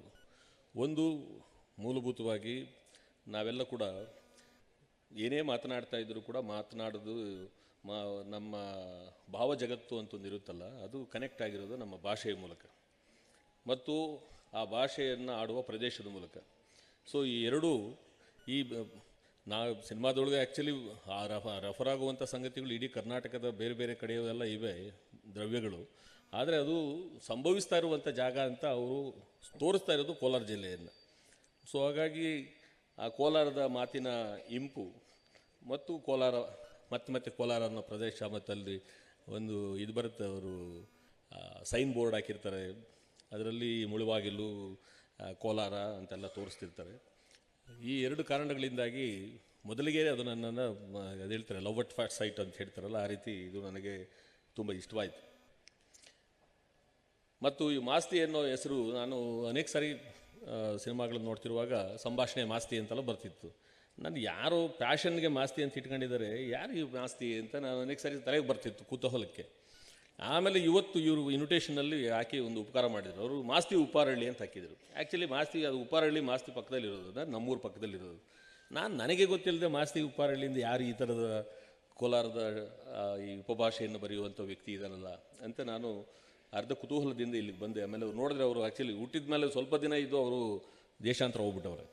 ಸೊ ಅಂದರೆ ದೇಶಾಂತರ ತುಂಬ ದೂರದ ದೇಶಕ್ಕಲ್ಲ, ನಮ್ಮ ಕೋಲಾರ ಜಿಲ್ಲೆಯ ಉತ್ತರಕ್ಕೆ ಹೋಗಿ ಅವರು ಗೌರಿಬಿದನೂರು, ಚಿಂತಾಮಣಿ ಈ ಕಡೆಲ್ಲ ಇದ್ದಿದ್ದರಿಂದಾಗಿ ಅವರ ಪರಿಚಯ ಆಗಿರಲಿಲ್ಲ. ಭಾಳ ಸಂತೋಷ ಆಯಿತು ಅವ್ರನ್ನೂ ಕೂಡ ನೋಡಿ. ಇಡೀ ಚಿತ್ರತಂಡಕ್ಕೆ ಮೊದಲಿಗೆ ನಾನು ಅಭಿನಂದನೆಗಳನ್ನು ಹೇಳ್ತೀನಿ.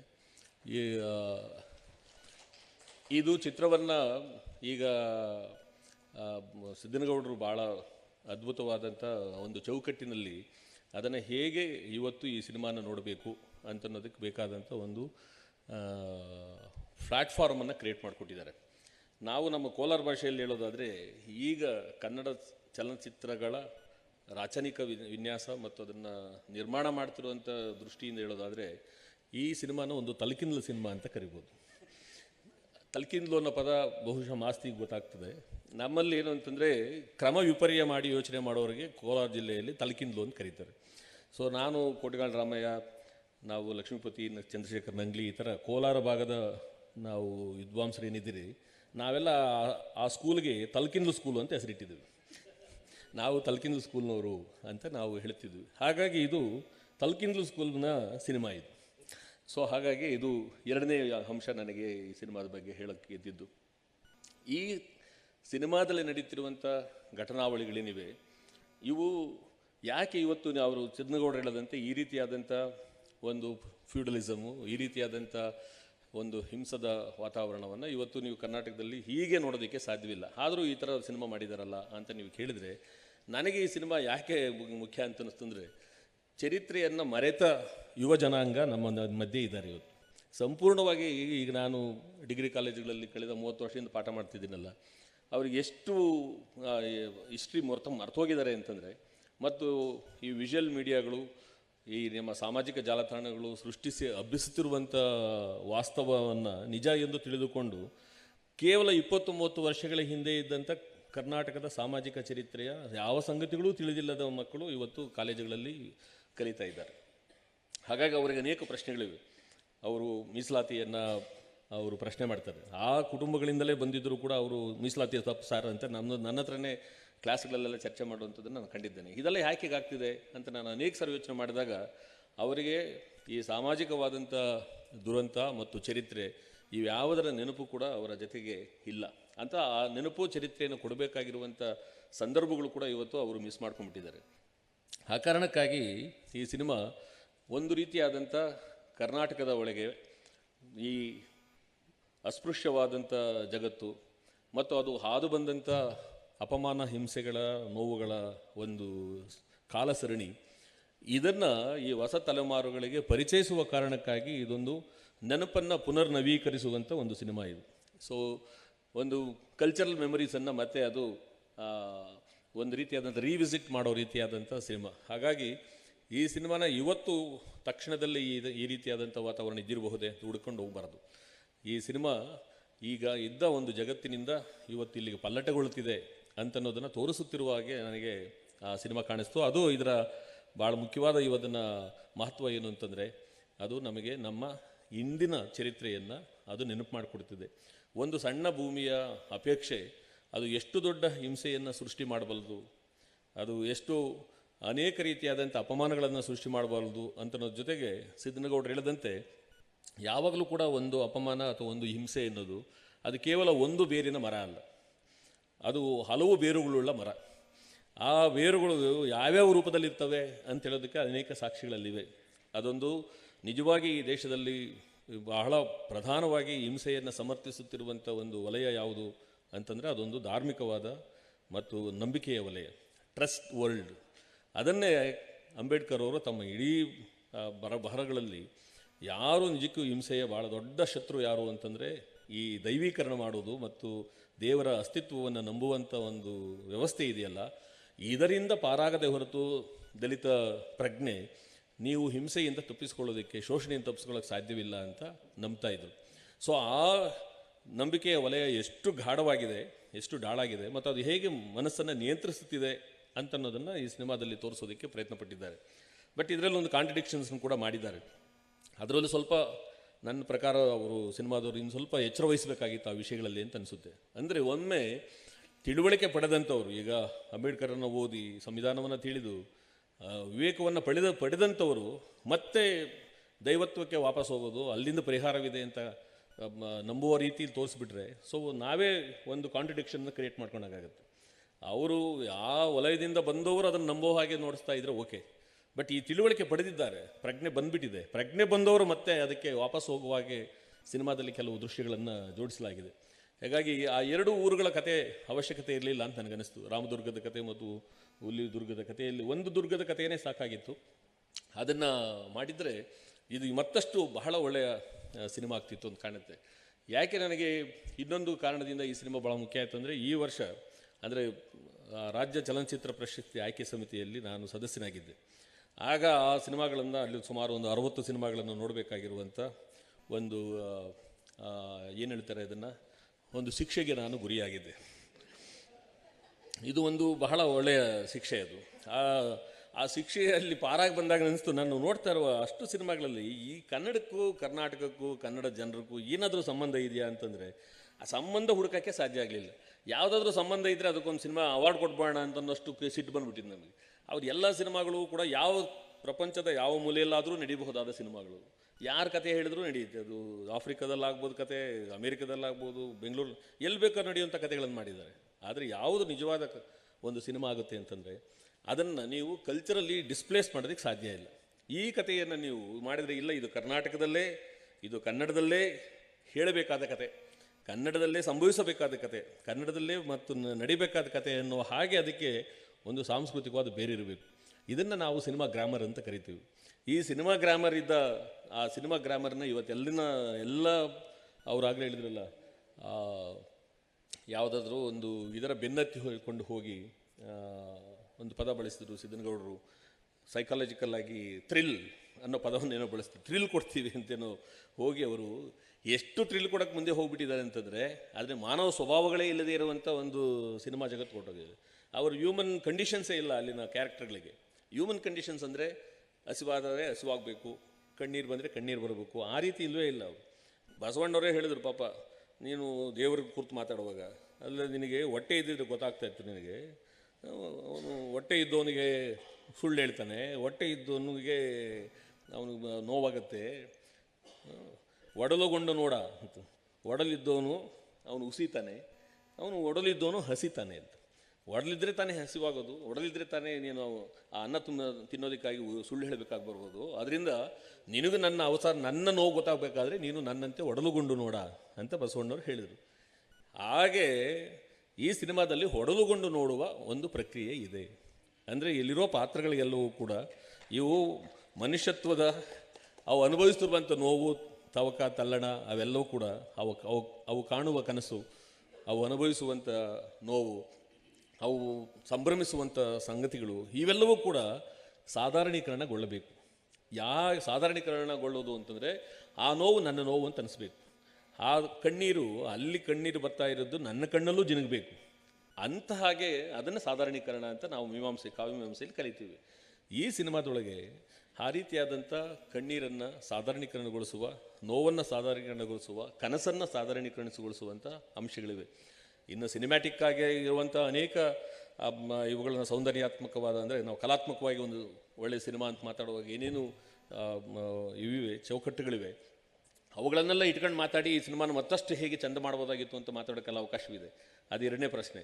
ಆದರೆ ಈಗ ಇರೋ ಸಿನಿಮಾನೇ ಯಾಕೆ ಅದು ಇವತ್ತು ನಮ್ಮ ವರ್ತಮಾನದಲ್ಲಿ ಅದು ನಮಗೆ ಮುಖ್ಯವಾಗ್ತದೆ?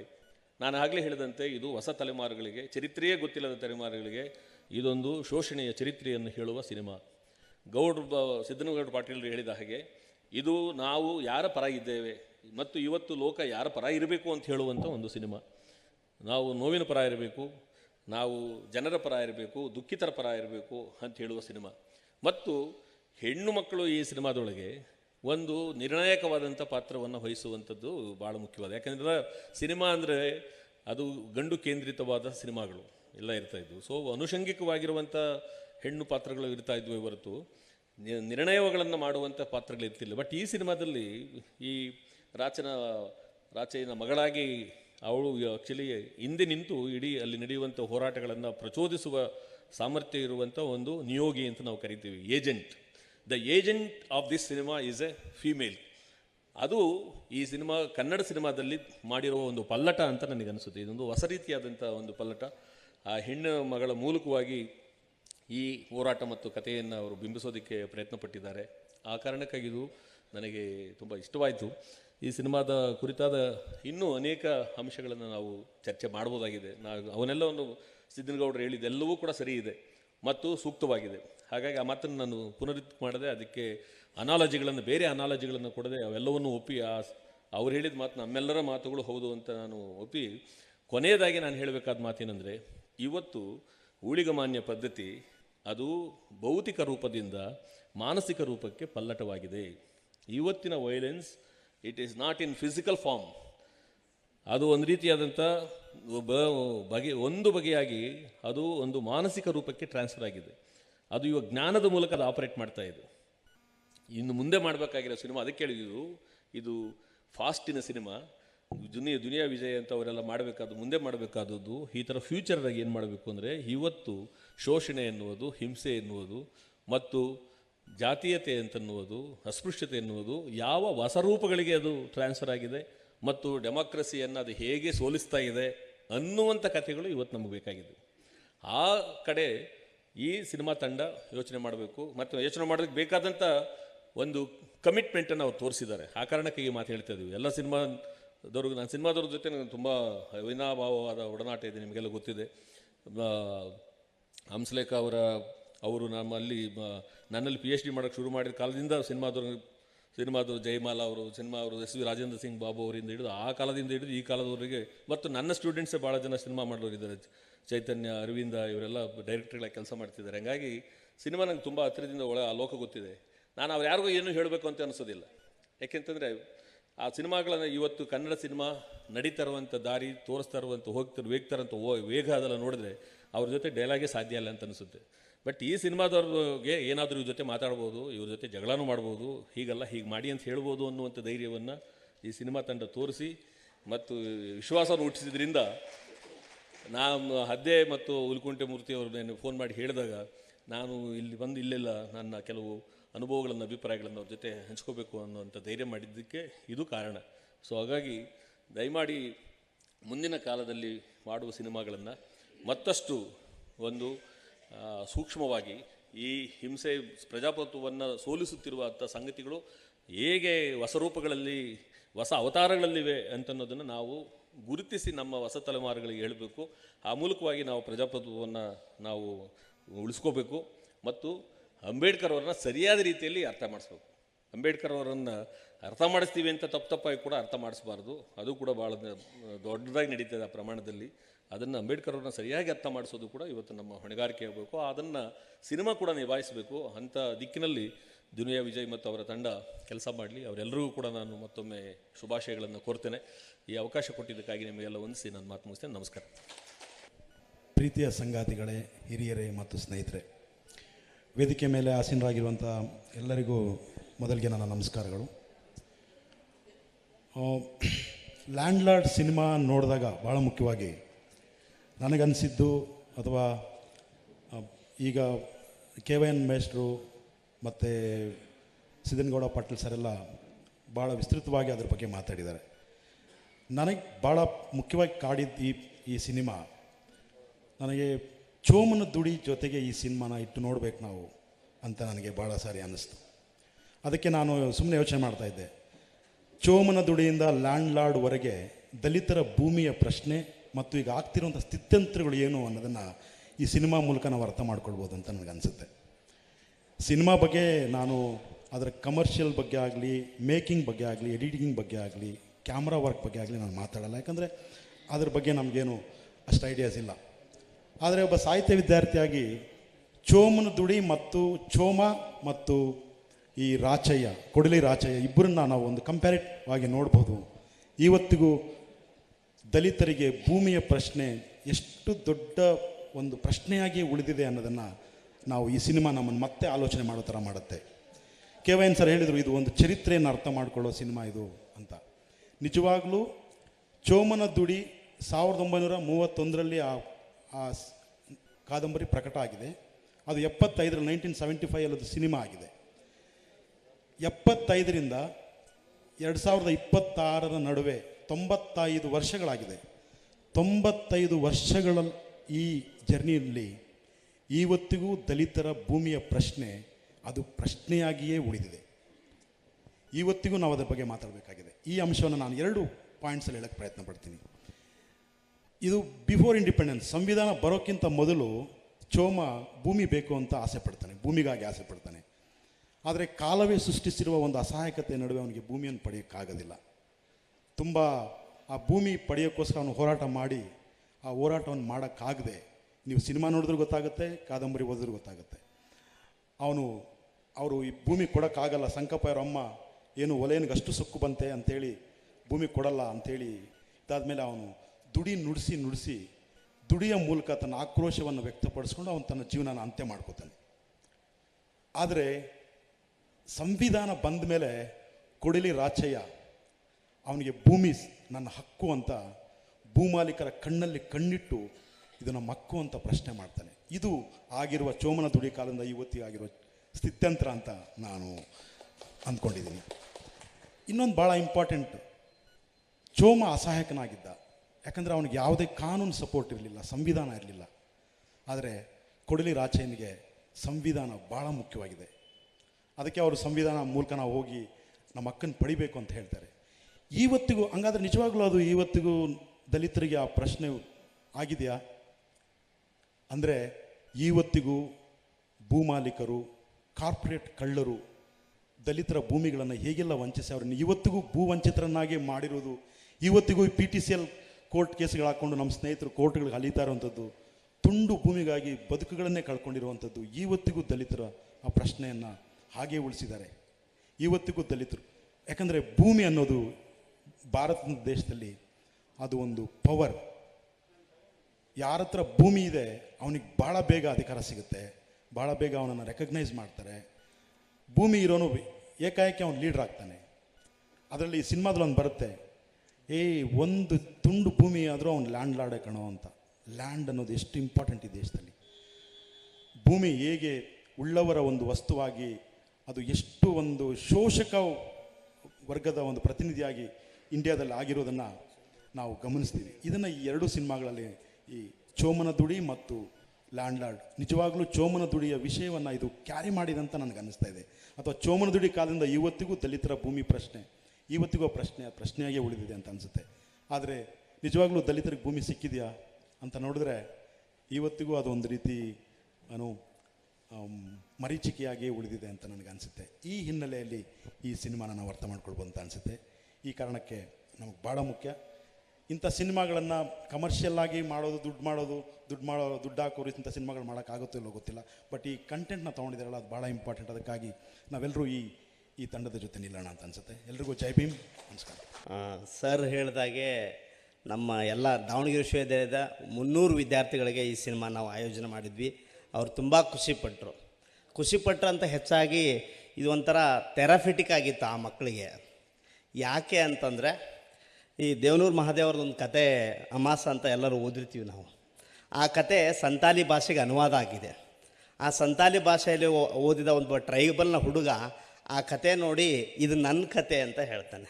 ಅಂದರೆ ನನ್ನ ಕತೆ ಇದು ಕತೆ, ಹಾಗಾದರೆ ಈ ಬರೆದ ರೈಟರು ನನ್ನವನೇ, ನಮ್ಮ ಸಮುದಾಯದವನೇ ಇರಬೇಕು ಅಂತ ಹೇಳ್ತಾನೆ. ಸೊ ಅಲ್ಲಿಗೆ ಆ ಕತೆ ಗೆದ್ದಿದೆ ಅಂತ ಅರ್ಥ ಆಗುತ್ತೆ. ಸೊ ಈ ಲ್ಯಾಂಡ್ ಲಾರ್ಡ್ ಸಿನಿಮಾ ಇದು ಕೂಡ ನನ್ನ ಕತೆನೇ ಹೌದು. ಸೊ ಈ ಪರದೆ ಮೇಲೆ ತಂದಿದ್ದಾರೆ, ಈ ಸಿನಿಮಾದ ಬಗ್ಗೆ ಸಾಕಷ್ಟೆಲ್ಲ ಮಾತಾಡಿದ್ದಾರೆ. ಈ ಕೊಡ್ಲಿ ರಾಚಯ್ಯ ಲ್ಯಾಂಡ್ ಲಾರ್ಡ್ ಸಿನಿಮಾ ಇದೆಯಲ್ಲ, ಇದು ನನ್ನ ಕತೆನೂ ಹೌದು, ನನ್ನ ಹಾಗೆ ಸುಮಾರು ಜನ ಇರೋ ನಮ್ಮ ಭಾಗದ ವಿದ್ಯಾರ್ಥಿಗಳ ಕತೆನೂ ಹೌದು. ನಾವು ಉತ್ತರ ಕರ್ನಾಟಕದ ಹಾವೇರಿ ಜಿಲ್ಲೆ, ಹಾವೇರಿ ತಾಲೂಕು, ಹಾವನೂರಿನವನು. ಯಾಕೆ ಅಂತಂದರೆ ಇಲ್ಲಿ ಬರೋ ಎಲ್ಲ ಸಮಸ್ಯೆಗಳು, ಲೈಕ್ ದೇವದಾಸಿ ಪದ್ಧತಿಯಿಂದ ಹಿಡಿದು ಮರ್ಯಾದೆಗೇಡು ಹತ್ಯೆಯಿಂದ ಹಿಡಿದು ಭೂಮಿಯನ್ನು ಪಡೆಯೋಕ್ಕೆ ಹೋರಾಟ ಮಾಡಿದಾಗಿರ್ಬೋದು, ಮತ್ತು ಸಂವಿಧಾನ ಮುಖಾಂತರ ಶಿಕ್ಷಣದ ಮಹತ್ವವನ್ನು ಕುರಿತು ಅದೆಲ್ಲ ನಮ್ಮ ಕಥೆಯನ್ನೇ ಇರೋವಂಥದ್ದು. ಸೊ ಹಾಗಾಗಿ ತುಂಬ ಕಂಟೆಂಪ್ರರಿ, ಅಂದರೆ ಬೆಂಗಳೂರಿನಂಥ ಕಾಸ್ಮೋಪಾಲಿಟನ್ ಸಿಟಿನಲ್ಲಿ ಅಥವಾ ಸಿಟಿನಲ್ಲಿ ಏನೂ ಇಲ್ಲ, ಎಲ್ಲ ಚೆನ್ನಾಗಿದೆ ಅನ್ನೋದೇನಿದೆಯಲ್ಲ ಅದು ಒಂದು ವಂಚನೆ ಅದು. ಸೊ ಹಾಗಾಗಿ ನನ್ನ ತಾಯಿ ದೇವದಾಸಿ. ಸೊ ದೇವದಾಸಿ ಆಗಿದ್ದರಿಂದ ಅದ್ರ ನೋವು ನನಗೆ ಗೊತ್ತಿದೆ, ಅದು ತಾಯಿದೆ ಅಂತ. ಸೊ ಮೋರವರ್ ತಾಯಿ ದೇವದಾಸಿ ಅಷ್ಟೇ ಅಲ್ಲ, ನಮ್ಮ ತಾಯಿನ ದತ್ತು ಕೊಟ್ಟದ್ದು ಇನ್ನೊಬ್ಬ ದೇವದಾಸಿ ತಾಯಿಗೆ. ಸೊ ಆ ದೇವದಾಸಿ ತಾಯಿ ಅವಾಗ ನಮ್ಮ ತಾಯಿನ ಮನೆಗೆ ಬಿಡ್ಬೇಕು, ಆಕೆನೂ ದೇವದಾಸಿ ಮಾಡ್ಬೇಕಂತ ಬಯಸ್ತಾರೆ. ಆಮೇಲೆ ಸ್ವಲ್ಪ ದಿನ ಆದಮೇಲೆ ಅವ್ರಿಗೊಂದು ಮಗು ಆಗುತ್ತೆ. ಸೊ ಆ ತಾಯಿ ಏನು ಮಾಡ್ತಾಳೆ ಅಂದರೆ ತನ್ನ ಸ್ವಂತ ಮಗಳನ್ನ ಮತ್ತೆ ದೇವದಾಸಿ ಏನಾಗಿ ಮಾಡ್ಕೊಂಡು ನೋಡ್ಕೊಳ್ಳೋಕೆ ಯಾರು ಇಲ್ಲದೆ ಇರೋ ಕಾರಣಕ್ಕೆ ಆಕೆನ ದೇವಸ್ಬಿಟ್ಟು ನಮ್ಮ ತಾಯಿನ ಮದುವೆ ಮಾಡಿಕೊಡ್ತಾರೆ. ಅಂದರೆ ನಾನು ಆ ಥರ ಅನ್ನಿಸ್ಕೋಬಾರ್ದು. ಅದು ಇಂಥ ಕಥೆಗಳು ಎಷ್ಟು ಇದ್ದಾವೆ, ಸುಮಾರು ಕಥೆಗಳು ನಮ್ಮ ನಡುವೆ ಇದ್ದಾವೆ. ಸೊ ಇದೇ ಪದ್ಧತಿಯಲ್ಲಿ ಅಂದರೆ ಆಗಿರೋ ಒಂದು ಸೋಷಿಯಲ್ ಸ್ಟಿಗ್ಮಾ ಆಗಿ ಬಂದ ಕತೆ ಇಲ್ಲಿವರೆಗೂ, ನಾವು ಚಿಕ್ಕಂದಿನವರೆಗೂ ಈ ಥರ ದೇವದಾಸಿ ಪದ್ಧತಿ ಇದೆ, ಈಗಲೂ ಕೂಡ ಅಲ್ಲಲ್ಲಿ ಕದ್ದು ಮುಚ್ಚಿ ನಡೀತಾ ಇದೆ. ಸೊ ಅದನ್ನು ಈಗ ನಾವು ಉಮಾಶ್ರೀ ಅಮ್ಮವರು ಕೂಡ ಸಾಕಷ್ಟು, ಅಂದರೆ ಎಷ್ಟರ ಮಟ್ಟಿಗೆ ಅವರು ಸಾಕವ್ವ ಅಥವಾ ಬೇರೆ ಬೇರೆ ಪಾತ್ರಗಳಲ್ಲಿ ಅವ್ರು ನಾವು ನೋಡಿದ್ವಿ. ಅವ್ರ ಅದೇ ಸರ್ ಹೇಳಿದ್ರು ಅವ್ರು ಬೆಂಕಿಯಲ್ಲಿ ಅರಳಿದ ಹೂವು ಅಂತ. ಸೊ ಅಂಥ ನಮ್ಮ ತಾಯಂದ್ರೆ ಎಷ್ಟು ಜನ ಬೆಂಕಿಯಲ್ಲಿ ಅರಳಿಲ್ಲ ಅಲ್ವಾ? ಆ ಕತೆ ಅಥವಾ ಶಿಕ್ಷಣದ ಕತೆ. ಈಗ ನಾವು ಭೂಮಿಗಾಗಿ ನಮ್ಮ ತಂದೆನೂ ಕೂಡ ಒಂದು 10 ವರ್ಷ ನಾವು SC/ST ಕಾರ್ಪೊರೇಷನಿಂದ ಹೊಡೆದಾಡಿದ್ದು ನಾವು ನೋಡಿದ್ವಿ. ಸೊ 10 ವರ್ಷ ಓಡಾಡಿದ್ವಿ. ಅವರು ಈಗ ವಿಜಯ್ ಸರ್ ಕಚೇರಿಗೆ ಹೋಗೋದನ್ನು ನಮ್ಮ ತಂದೆನೂ ಹೋಗಿದ್ದಾರೆ, ಅವರು ಓಡಾಡಿದ್ದಾರೆ. ಸೊ ಅದ್ರ ಜೊತೆಗೆ ಈಗ ಉಮಾಶ್ರೀ ಅಮ್ಮ ಗಟ್ಟಿಯಾಗಿ ನನ್ನ ಭೂಮಿ ಇದ್ರೆ ಅಷ್ಟೇ ನಿಮ್ಮ ಜೊತೆಗಿತ್ತು ಅಂತ ಅದು ನಮ್ಮ ತಾಯಿನ ನಿಂತ್ಕೊಂಡಿದ್ರು ಹಾಗೆ ನಮ್ಮ ತಂದೆಗೆ. ಸೊ ಈಗ ನೀವು ಆ ಸಿನಿಮಾ ಬಗ್ಗೆ ಬಣ್ಣಿಸ್ತಾ ಹೇಳ್ತಾ ಇದ್ರು. ಮನು ಹೇಳ್ತಾರೆ ಹೆಣ್ಣು ಅಂದರೆ ಅವಳು ಅಬಲೆ, ಚಿಕ್ಕವಳಿದ್ದಾಗ ತಂದೆ ಹತ್ರ, ದೊಡ್ಡವಳಾದ್ಮೇಲೆ ಗಂಡನ ಹತ್ರ, ಸಾಯೋ ಕಾಲದಲ್ಲಿ ಮಗನ ಹತ್ರ ಇರಬೇಕಂತ. ಆದರೆ ಇಲ್ಲಿ ರಾಚೆಯನ್ನು ಸಿನಿಮಾ ಎಷ್ಟು ಚಂದ ಡಿಕನ್ಸ್ಟ್ರಕ್ಟ್ ಮಾಡಿದ್ದಾರೆ ಅಂತಂದರೆ 3 ಜನ ಹೆಣ್ಮಕ್ಳು, ಚಿಕ್ಕವಳ ತಾಯಿ ಅವ್ರ ಜೊತೆ ನಿಲ್ತಾಳೆ, ನಡುವೆ ಅವ್ರ ಹೆಂಡತಿ ನಿಲ್ತಾಳೆ, ಮತ್ತು ನಂತರ ಕಾಲದಲ್ಲಿ ಅವ್ರ ಮಗಳು ನಿಲ್ತಾಳೆ. ಸೊ ಇದು ಒಂದು ಸಂವಿಧಾನ ನಮ್ಗೆ ಕೊಟ್ಟದ್ದು. ಸೊ ಇದು ತುಂಬ ಒಳ್ಳೆ ಇಂಪಾರ್ಟೆಂಟ್. ಮನು ಅದಕ್ಕೆ ಒಂದು ದೊಡ್ಡ ಹೊಡೆತ ಅಂದರೆ ಆ ಸಿನಿಮಾದ 3 ಹೆಣ್ಮಕ್ಳು ಗಟ್ಟಿಯಾಗಿ ನಿಂತ್ಕೊಳ್ಳೋದಕ್ಕೆ ಒಬ್ಬ ರಾಚೆ ಬರೋಕ್ಕೆ ಸಾಧ್ಯ ಆಯಿತು. ಸೊ ರಾಚೆಯನ್ನು ಇಂಡಿವಿಜುವಲಾಗಿ ನೋಡೋಕ್ಕೆ ಸಾಧ್ಯ ಇಲ್ಲ. ಇವರು 3 ರಿತಾನ್ಯವರು, ಉಮಾಶ್ರೀ ಮೇಡಮ್ ಮತ್ತು ನಿಂಗವನ ಪಾತ್ರಧಾರಿಯವರು ಮಾಡಿದ್ದಕ್ಕೆ ಅದು ಸಾಧ್ಯ ಆಯಿತು. ಸೊ ಅಂಥದ್ದು ಪಾತ್ರನ ನಮ್ಮ ಮನೆಗಳಲ್ಲೂ ನಮ್ಮ ತಾಯಂದಿರು, ನಮ್ಮ ಅಜ್ಜಿ, ನಮ್ಮ ತಂಗಿಯರು ಅವರು ನಿರ್ವಹಿಸಿದ್ದಾರೆ ಅಂಥ ಪಾತ್ರಗಳನ್ನು. ಸೊ ಹಾಗಾಗಿ ಇದು ಭಾಳ ಕಂಟೆಂಪ್ರರಿ. ಸೊ ನಾನು ಸಿನಿಮಾ ವಿಮರ್ಶೆಗೆ ನಾನು ಹೋಗಲ್ಲ, ಬಟ್ ನನಗೆ ಯಾಕಂದ್ರೆ ನಾನು ಅಷ್ಟು ದೊಡ್ಡವನ್ನ ನಾನಲ್ಲ. ಬಟ್ ಕನ್ನಡ ಸಿನಿಮಾದಲ್ಲಿ ಸ್ಥಿತ್ಯಂತರವನ್ನು ತುಂಬ ಗಮನಿಸ್ಬೋದು. ಸೊ ಅಂದರೆ ನೀವು ಯಾವಾಗಲೂ ಬರೀ ತಮಿಳು, ಮರಾಠಿ ಬೇರೆ ಬೇರೆ ಸಿನಿಮಾನ ಕೋಟ್ ಮಾಡೋರು ನಮ್ಮ ಈ ಸಮಯದಲ್ಲಿ ಒಂದಿಷ್ಟು ಪಲ್ಲಟಾಗಿದ್ದನ್ನು ಗಮನಿಸ್ಬೋದು. ಲೈಕ್ ಜಟ್ಟ ಅಮರಾವತಿಯಿಂದ PP ಫೋಟೋ ಮತ್ತು ಕಾಟೇರ, ಇವತ್ತು ಲ್ಯಾಂಡ್ಲಾರ್ಡ್. ಒಂದು ಕನ್ನಡ ಸಿನಿಮಾದಲ್ಲಿ ಒಂದು ಥರದ್ದು ಬೇರೆ ಥರದೇ ಒಂದು ಅವರ ಬಂದಿದೆ. ಜೈವಿಮಲ್ಲಿ ಬೇರೆ ಸಮುದಾಯದವ್ರು ಬಂದು ನಮಗೆ ಪ್ರೊಟೆಕ್ಟ್ ಮಾಡಿದ್ರೆ, ಇಲ್ಲಿ ಆ ಸಣ್ಣ ಸಮುದಾಯದ ನಾಯಕನೇ ಬರೋದಂಥ ತುಂಬ ದೊಡ್ಡ ಕೆಲಸ ಅದು. ಹಾಗಾಗಿ ಈ ಸಿನಿಮಾ ನಿಜವಾಗ್ಲೂ ಗೆದ್ದಿರೋಂಥದ್ದು. ನಾವು ಯಾವುದೇ ಭಾಷೆ ಸಿನಿಮಾಗಳಿಗೆ ಕಂಪೇರ್ ಮಾಡ್ಬೋದು, ತಪ್ಪದು. ಸೊ ನಮ್ಮ ನೆಲದ ಭಾಷೆ ನಮ್ಮ ಭಾಷೆ, ಹಾಗಾಗಿ ಇದು ತುಂಬ ಇಂಪಾರ್ಟೆಂಟ್ ಇದೀಗ. ಸೊ ಹಾಗಾಗಿ ನಾನು ಎಲ್ಲ ಕಡೆನೇ ಇದನ್ನು ನೋಡಬೇಕಂತ ನಾನು ಬಯಸ್ತೀನಿ. ಇದು ತುಂಬ ಕಂಟೆಂಪ್ರರಿ ಆಗಿದೆ. ಎಸ್ಪೆಷಲಿ ಈಗ ಯಾಕೆ ವೈಲೆನ್ಸ್ ನಾವು ಜಸ್ಟಿಫೈ ಮಾಡ್ಕೊಳ್ಳೇಬೇಕು. ಈಗ ನಮ್ಮೂರುಗಳಲ್ಲೇ ಗ್ರಾಮ ಪಂಚಾಯತಿ ಮನೆಗಳೀಗ ಜಮೀನ್ದಾರಿ ಪದ್ಧತಿ ಹೇಗಾಯಿತು, ಸ್ವತಂತ್ರ ಬಂದ ನಂತರ ಆ ಊರಿನ ಅಧ್ಯಕ್ಷ, MLA, ತಾಲೂಕು ಅಧ್ಯಕ್ಷ ಎಲ್ಲ ಆಗಿದ್ಯಾರೋ ಆ ಜಮೀನ್ದಾರಿ ಅಥವಾ ಶ್ರೀಮಂತ ವರ್ಗನೇ. ಸೊ ಅವರೇ ಗ್ರಾಮ ಪಂಚಾಯತ್ ಅಧ್ಯಕ್ಷ. ನಮ್ಮೂರಲ್ಲಿ ನಡೆದ ಕಥೆನ ಗ್ರಾಮ ಪಂಚಾಯತ್ ಅಧ್ಯಕ್ಷದ ಮನೆ ಕಟ್ಟಿದಂದರೆ, ಕಳಪೆ ಮನೆ ಕಟ್ಟಿದಾಗ ಆ ಹಳ್ಳಿ ಜನ ಅಷ್ಟು ಅವ್ನ ಮನೆ ನುಗ್ಗಿ ಗಲಾಟೆ ಮಾಡಿದ್ದು ಉಂಟು. ಅಂಥ ಕಥೆಗಳಿದ್ದಾವೆ. ಸೊ ಹಾಗಾಗಿ ಸಿನಿಮಾದಲ್ಲಿ ಆ ಥರದ್ದು ವೈಲೆನ್ಸ್ ಇರಲಿ ಬೇಕು. ಅಂದರೆ ಅವರ ಪರ್ಪಸ್, ಆ ಕಾಸ್ ಮುಖ್ಯ ಅಂತ ನಾನಾದರೂ ಭಾವಿಸ್ತೀನಿ. ಸೊ ತುಂಬ ಕಂಟೆಂಪ್ರರಿ ಆಗಿ, ಎಸ್ಪೆಷಲಿ 2000ನೇ ಇಸ್ವಿನಲ್ಲಿ ಅದೇ ಕೋಲಾರದಲ್ಲಿ ಕಂಬಾಲಪಲ್ಲಿ ನಡೆದ ಘಟನೆ ಇದೆಯಲ್ಲ, ಆ ದೇವಿ ಮನೆ ಸುಟ್ಟುದು ನನಗೆ ಅದು ನೆನಪಿಸ್ತು. ತಂದೆ ತಾಯಿ, ಅವಳ ತಾಯಿ, ಅವನ ಮಗು, ಆ ದೇವಿ ಅಷ್ಟು ಸುಡ್ತಾರಲ್ಲ ಕಂಬಾಲಪಲ್ಲಿ ವಿಷಯ ನನಗೆ ಅದು ನೆನಪಿಸುತ್ತೆ ಅದು. ಸೊ ಆ ಥರದ್ದು ಭಾಳ ಇಂಪಾರ್ಟೆಂಟ್ ನಾವು ಅದನ್ನು ಗಮನಿಸ್ಬೋದು. ಅಥವಾ ರೀತಾನಿಯವರು ಆ ದೇವರು ಬಟ್ಟೆ ಎತ್ಕೊಡಕ್ಕೆ ಹೋದಾಗ ಅದೇ ಕಳೆದ ವರ್ಷ ನಡೆದ ದಲಿತ ಹುಡುಗ ಕೋಲ್ ಮುಟ್ಟಿದ ದೇವ್ರು ಅಂತೇಳಿ ಅವ್ನು ತಳಿಸಿದ್ದು ಉಂಟು. ಸೊ ಅದೇ ಅದು ತುಂಬ ಕಂಟೆಂಪ್ರರಿ ಆಗಿರೋದಲ್ವ. ಸೊ ಹಾಗಾಗಿ ಇದು ಎಲ್ಲಿ ಇಲ್ಲ, ಅದು ನಮ್ಮದೇ ಕತೆ, ಎಲ್ಲೋ ದೂರ ನಿಂತ್ಕೊಂಡು ನೋಡೋದಲ್ಲ ಅದು. ಸೊ ಹಾಗಾಗಿ ಇಂಥವು ಸಮಕಾಲೀನ ವಿಷಯಗಳಿರ್ತವೆ. ಸೊ ಇನ್ನೊಂದು, ನಾನು ಉಮಾಶ್ರೀ ಅಮ್ಮ ಗೌಡನಿಗೆ ಮಾತಾಡೋದು ಒಂದು ಗಟ್ಟಿಯಾಗಿದ್ದವ್ರು ಮಾತಾಡೋದು ಹೆಂಗೆ ಅನಿಸ್ತಂದರೆ, ಪಾಪ ಅಸಹಾಯಕರಿದ್ರ ಅವರೇ ಸದನದಲ್ಲಿ ಸಭಾಪತಿಗಳು ಮಾತಾಡ್ದಂಗೆ ಅನಿಸ್ತಾ ಇತ್ತು ನನಗೆ. ಸೊ ಅವ್ರ ಸಭಾಪತಿಗಳು ಹೆಂಗೆ ಮಾತಾಡಿದರು ನಾವು ಯಾರೂ ಪ್ರತಿರೋಧ ತೋರಿಸಲೇ ಇಲ್ಲ. ಅದು ಬೇಸರ ಆಗಿದ್ದ ಸಂಗತಿ. ಸೊ ಅದು ಮುಖ್ಯ ಅಲ್ಲ. ಒಬ್ಬ ದೊಡ್ಡ ನಟಿಯಾಗಿ ಸಾಕಷ್ಟು ಸಾಧನೆ ಮಾಡಿದರೂ ಕೂಡ ಸಿನಿಮಾದಲ್ಲಿ ಈಗ ಅಸಹಾಯಕರು ಅಲ್ಲಿನೂ ಹಾಗೆ ಅನಿಸ್ತಲ್ಲ, ನಾವು ಯಾಕೆ ಅದು ಮಾತಾಡಲೇ ಇಲ್ಲ? ಯಾಕೆ ಅಲ್ಲಿ ಅಂಥ ಮಾತುಗಳೆಂಥವು? ಅಲ್ಲಿ ಜಾತಿಗತ್ತು, ಗಂಡಾಳಿಕೆ ಮಾತುಗಳು, ಅದು ಬೇಸರ ಅನಿಸುತ್ತೆ. ಸೊ ಅದು ಭಾಳ ಮುಖ್ಯ. ಅದು ಅಮ್ಮ ಮಾತು ಸುಮ್ಮನೆ ಆಗಿಬಿಟ್ರು, ಅದು ನಾವು ಯಾರು ಮಾತಾಡಲಿಲ್ಲ. ಯಾಕೆ ಮಾತಾಡಬಾರ್ದು? ಅಲ್ಲ ಸರ್, ನೀವು ಇಂಡಿವಿಜುವಲ್ ಹೇಳ್ತೀರ. ಅಲ್ಲಲ್ಲ, ಕೆಲವು ಮಾತಾಡಿದ್ವಿ, ಸೋಷಿಯಲ್ ಮೀಡಿಯಾದಲ್ಲಿ ಮಾತಾಡಿದ್ವಿ. ಬಟ್ ಎಲ್ಲ ಒಟ್ಟಾರೆ ಜನ ಸಮುದಾಯದಿಂದ ಬರಬೇಕು ಅಂತ ನನ್ನ ಆಶಯ ಸರ್. ನಾನು ಮಾತಾಡಿಲ್ಲ ಅಂತ ಹೇಳಲ್ಲ. ಸೊ ಹಾಗಾಗಿ ಈ ಒಂದು ಮೀಸಲು ಕ್ಷೇತ್ರದಿಂದ ಗೆದ್ದ ಪ್ರತಿನಿಧಿಗಳು ಹೇಗಿರ್ತಾರೆ ಅಂತಂದು ಭಾಳ ಚಂದ ತೋರಿಸಿದ್ದಾರೆ ಅಲ್ಲಿ. ಅಂದರೆ ಅವ್ರು ಹೇಗೆ how they work as agents of politicians ಅಂಥೇಳಿ. ಈಗಲೂ ಕೂಡ ಹಾಗೇ ಇರೋದನ್ನು ಈಗ ಒಬ್ಬ ಜನಪ್ರತಿನಿಧಿ ಶಿವನಗೌಡ ನಾಯಕ್ ಅವರು ಮಾತಾಡ್ಬೇಕಾದ್ರೆ ಹೇಳಿದರು. ಅಂದರೆ ಮೀಸಲು ಕ್ಷೇತ್ರದಿಂದ ಗೆದ್ದವ್ರು ಹೇಗಿರ್ತಾರೆ ಅಂಥೇಳಿ.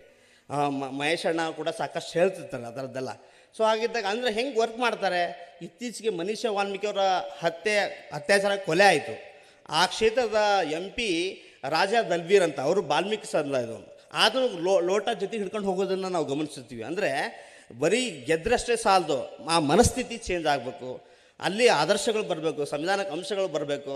ಸೊ ಇದು ಭಾಳ ಅದಕ್ಕೊಂದು ಬೇರೆ ಓರಿಯೆಂಟೇಷನ್ ಬೇಕಾಗುತ್ತೆ ಅಂತ ನಾನಾದರೂ ಅನಿಸುತ್ತೆ. ಸೊ ಹಾಗಾಗಿ ಈ ಸಿನಿಮಾ ಒಟ್ಟಾರೆಯಾಗಿ ಇದು ಒಂದು ಅಂದರೆ ಎಸ್ಪೆಷಲಿ ಈ ಕೊಡ್ಲಿ ಮತ್ತು ನೀಲಿ ಕೋಟ್ ಮೆಟಾಫರ್ ಮರ್ಯಾದೆಗೇಡೋ ಹತ್ಯೆಗಳ ಬಗ್ಗೆನೂ ಭಾಳ ಚೆನ್ನಾಗಿ ಹೇಳಿದ್ರು. ಈಗ ನಾವು ಹೇಳ್ತಾ ಇದ್ವಿ ಇತ್ತೀಚೆಗೆ ಇನಾಮ್ ವೀರಾಪುರ ಗ್ರಾಮದಲ್ಲಿ ಮಾನ್ಯಗಳ ಕೊಲೆ ಆಯಿತು ಅಂತ.